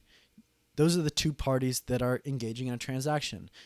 The gas station and you. You're filling your car up with gasoline. Now, in a economic transaction without externalities, those are the only two parties affected. You get your gasoline and they get some money. However, because gasoline is a pollutant, there is a negative externality, meaning the two people that are engaged in that transaction aren't the only people affected by that transaction. Yeah, everyone's affected by it. Right. Anyone that breathes air that is polluted by Sure, your car is affected. Yeah. Now, there's such thing as positive externalities as well. Let's say you choose to spend money landscaping your yard and you make it look really beautiful, and now you have paid this landscaper to landscape your yard. Sure, Those are the positive two parties. externalities. It makes it look better. It makes it look better. Everyone in the neighborhood gets to drive Likes by your it. yard and likes it. They feel good. They get happy. Sure. So there's positive externalities and negative externalities. Now, the issue with externalities is that the market equilibrium is not the socially optimum equilibrium. So that means that the amount of that good that should be bought or sold does not match up with the amount of that good should be bought or sold based on the market's equilibrium. The amount that the market determines is not the same as what is socially optimum. Right? So if a good has a lot of negative externalities, let's say, then the price should be increased. the price should be increased and the quantity should decrease. Decrease, exactly. Okay, so I get what you're saying. So let's say, yeah, because the negative externality of pollution is so bad and the cost to clean up pollution is so great, then the price of oil should be increased because of that negative externality, right? So let's say but it doesn't. It doesn't, right? So let's say that for every gallon of gas that is burned in a car, it costs the people of that city 5 cents each, just in terms of health costs, in terms of decreased living, decreased quality of life. Plants die, metal corrodes. There's all these little costs, but for every 1 gallon of gas, it costs 5 cents per person. Now, without including that negative externality, gas will be 5 cents cheaper than it should be at its socially optimal level. However, by including the negative externality, we raise the price by 5 cents, and then the quantity that's consumed and purchased matches up with the socially optimum quantity. So my question is, do all peoples inevitably pay for this negative externality in some way? Right. So we are paying for it right now with our bodies, but not with our wallets. We get to have a myriad of cheap goods. We get to drive around with cheap gas. We get to do all these nice things. Yet we're breathing in toxic fumes. Our plants are dying. Our globe is heating up. Our oceans are rising. We're paying for it, just not with our wallets. So if we start paying for it... Yeah, but it doesn't affect me. It does, Gabe. But not right now. Not right now. Not directly. Sure, right? Not directly. But you don't feel the climate heating up. You don't see the plants dying before your eyes, but it's happening. Sure, but I don't see it, so You I don't see care. it, right? And you don't care. And you're a young person and you haven't gotten lung cancer yet, right? Yeah, sure. But we are paying for it, whether you know it or not, and whether you recognize it or not. So the real question is, do you want to pay for this with your body and your planet or your wallet? And if we pay for it with our wallets, then we will reduce our consumption of that negative good with a negative externality. So in reality, by not artificially reducing the price of oil, we are in reality making sure that the amount of oil consumed is closer to the socially optimum level. We're not even talking about taxing oil. We're not even talking about increasing We're just talking the price. about cutting subsidies. Right? We're just not allowing people to consume excess amounts of oil. Sure. Right? Yeah. Yeah. I think it's all reasonable. Yeah. I think it's all reasonable. Huh? As I long, think as, this long is as we do it in a smart way. Yeah. Not cut it overnight, but do it over a 2-year period. Yeah, we don't want to see a massive increase in all our prices for everything that we buy, especially not now with unemployment as it is. Definitely. And our $1,000 Trump bucks. Definitely. Anyways, I think this is a good place to Good wrap place up to the stop podcast. it. Yeah, I think how long did we go for? We went for How many? about 3 hours. 3 hours. Good stuff. Yeah. Well, we thank talked you about all. some good stuff. We Yeah. did. We talked about Rerum Novarum. We talked about, what was our first topic we discussed? The keys to power. Keys the to rules for power. rulers. Yeah. So go check out that video by CGP Grey. Yeah. It's the rules for rulers. Yeah. Good stuff. Rerum Novarum. Read it. I think Yeah. it's really great. Yeah. But I'm Catholic, so. Definitely. But yeah, thank you all for listening. If you enjoyed this podcast, give us a like and a subscribe. Yeah. Give us a comment. Let us know what you thought. If we said anything that was wrong. Yeah. I'm sure we said anything that something that was wrong. Obviously. Let us know. Let us Yeah. know, and we will correct it on the next podcast. We want you guys to be a part of this conversation, not just Absolutely. not for it to end here between me and Gabe. That's right. Let's keep it going. Join us. Join Write us. us a comment down below, be a part even of if the you hated it. conversation. Just say I hate you, Yeah, and exactly. that's better than nothing at all. Yeah. All right, thank you all for listening. This has been the Outlet Podcast with Gabe and Eric. Peace.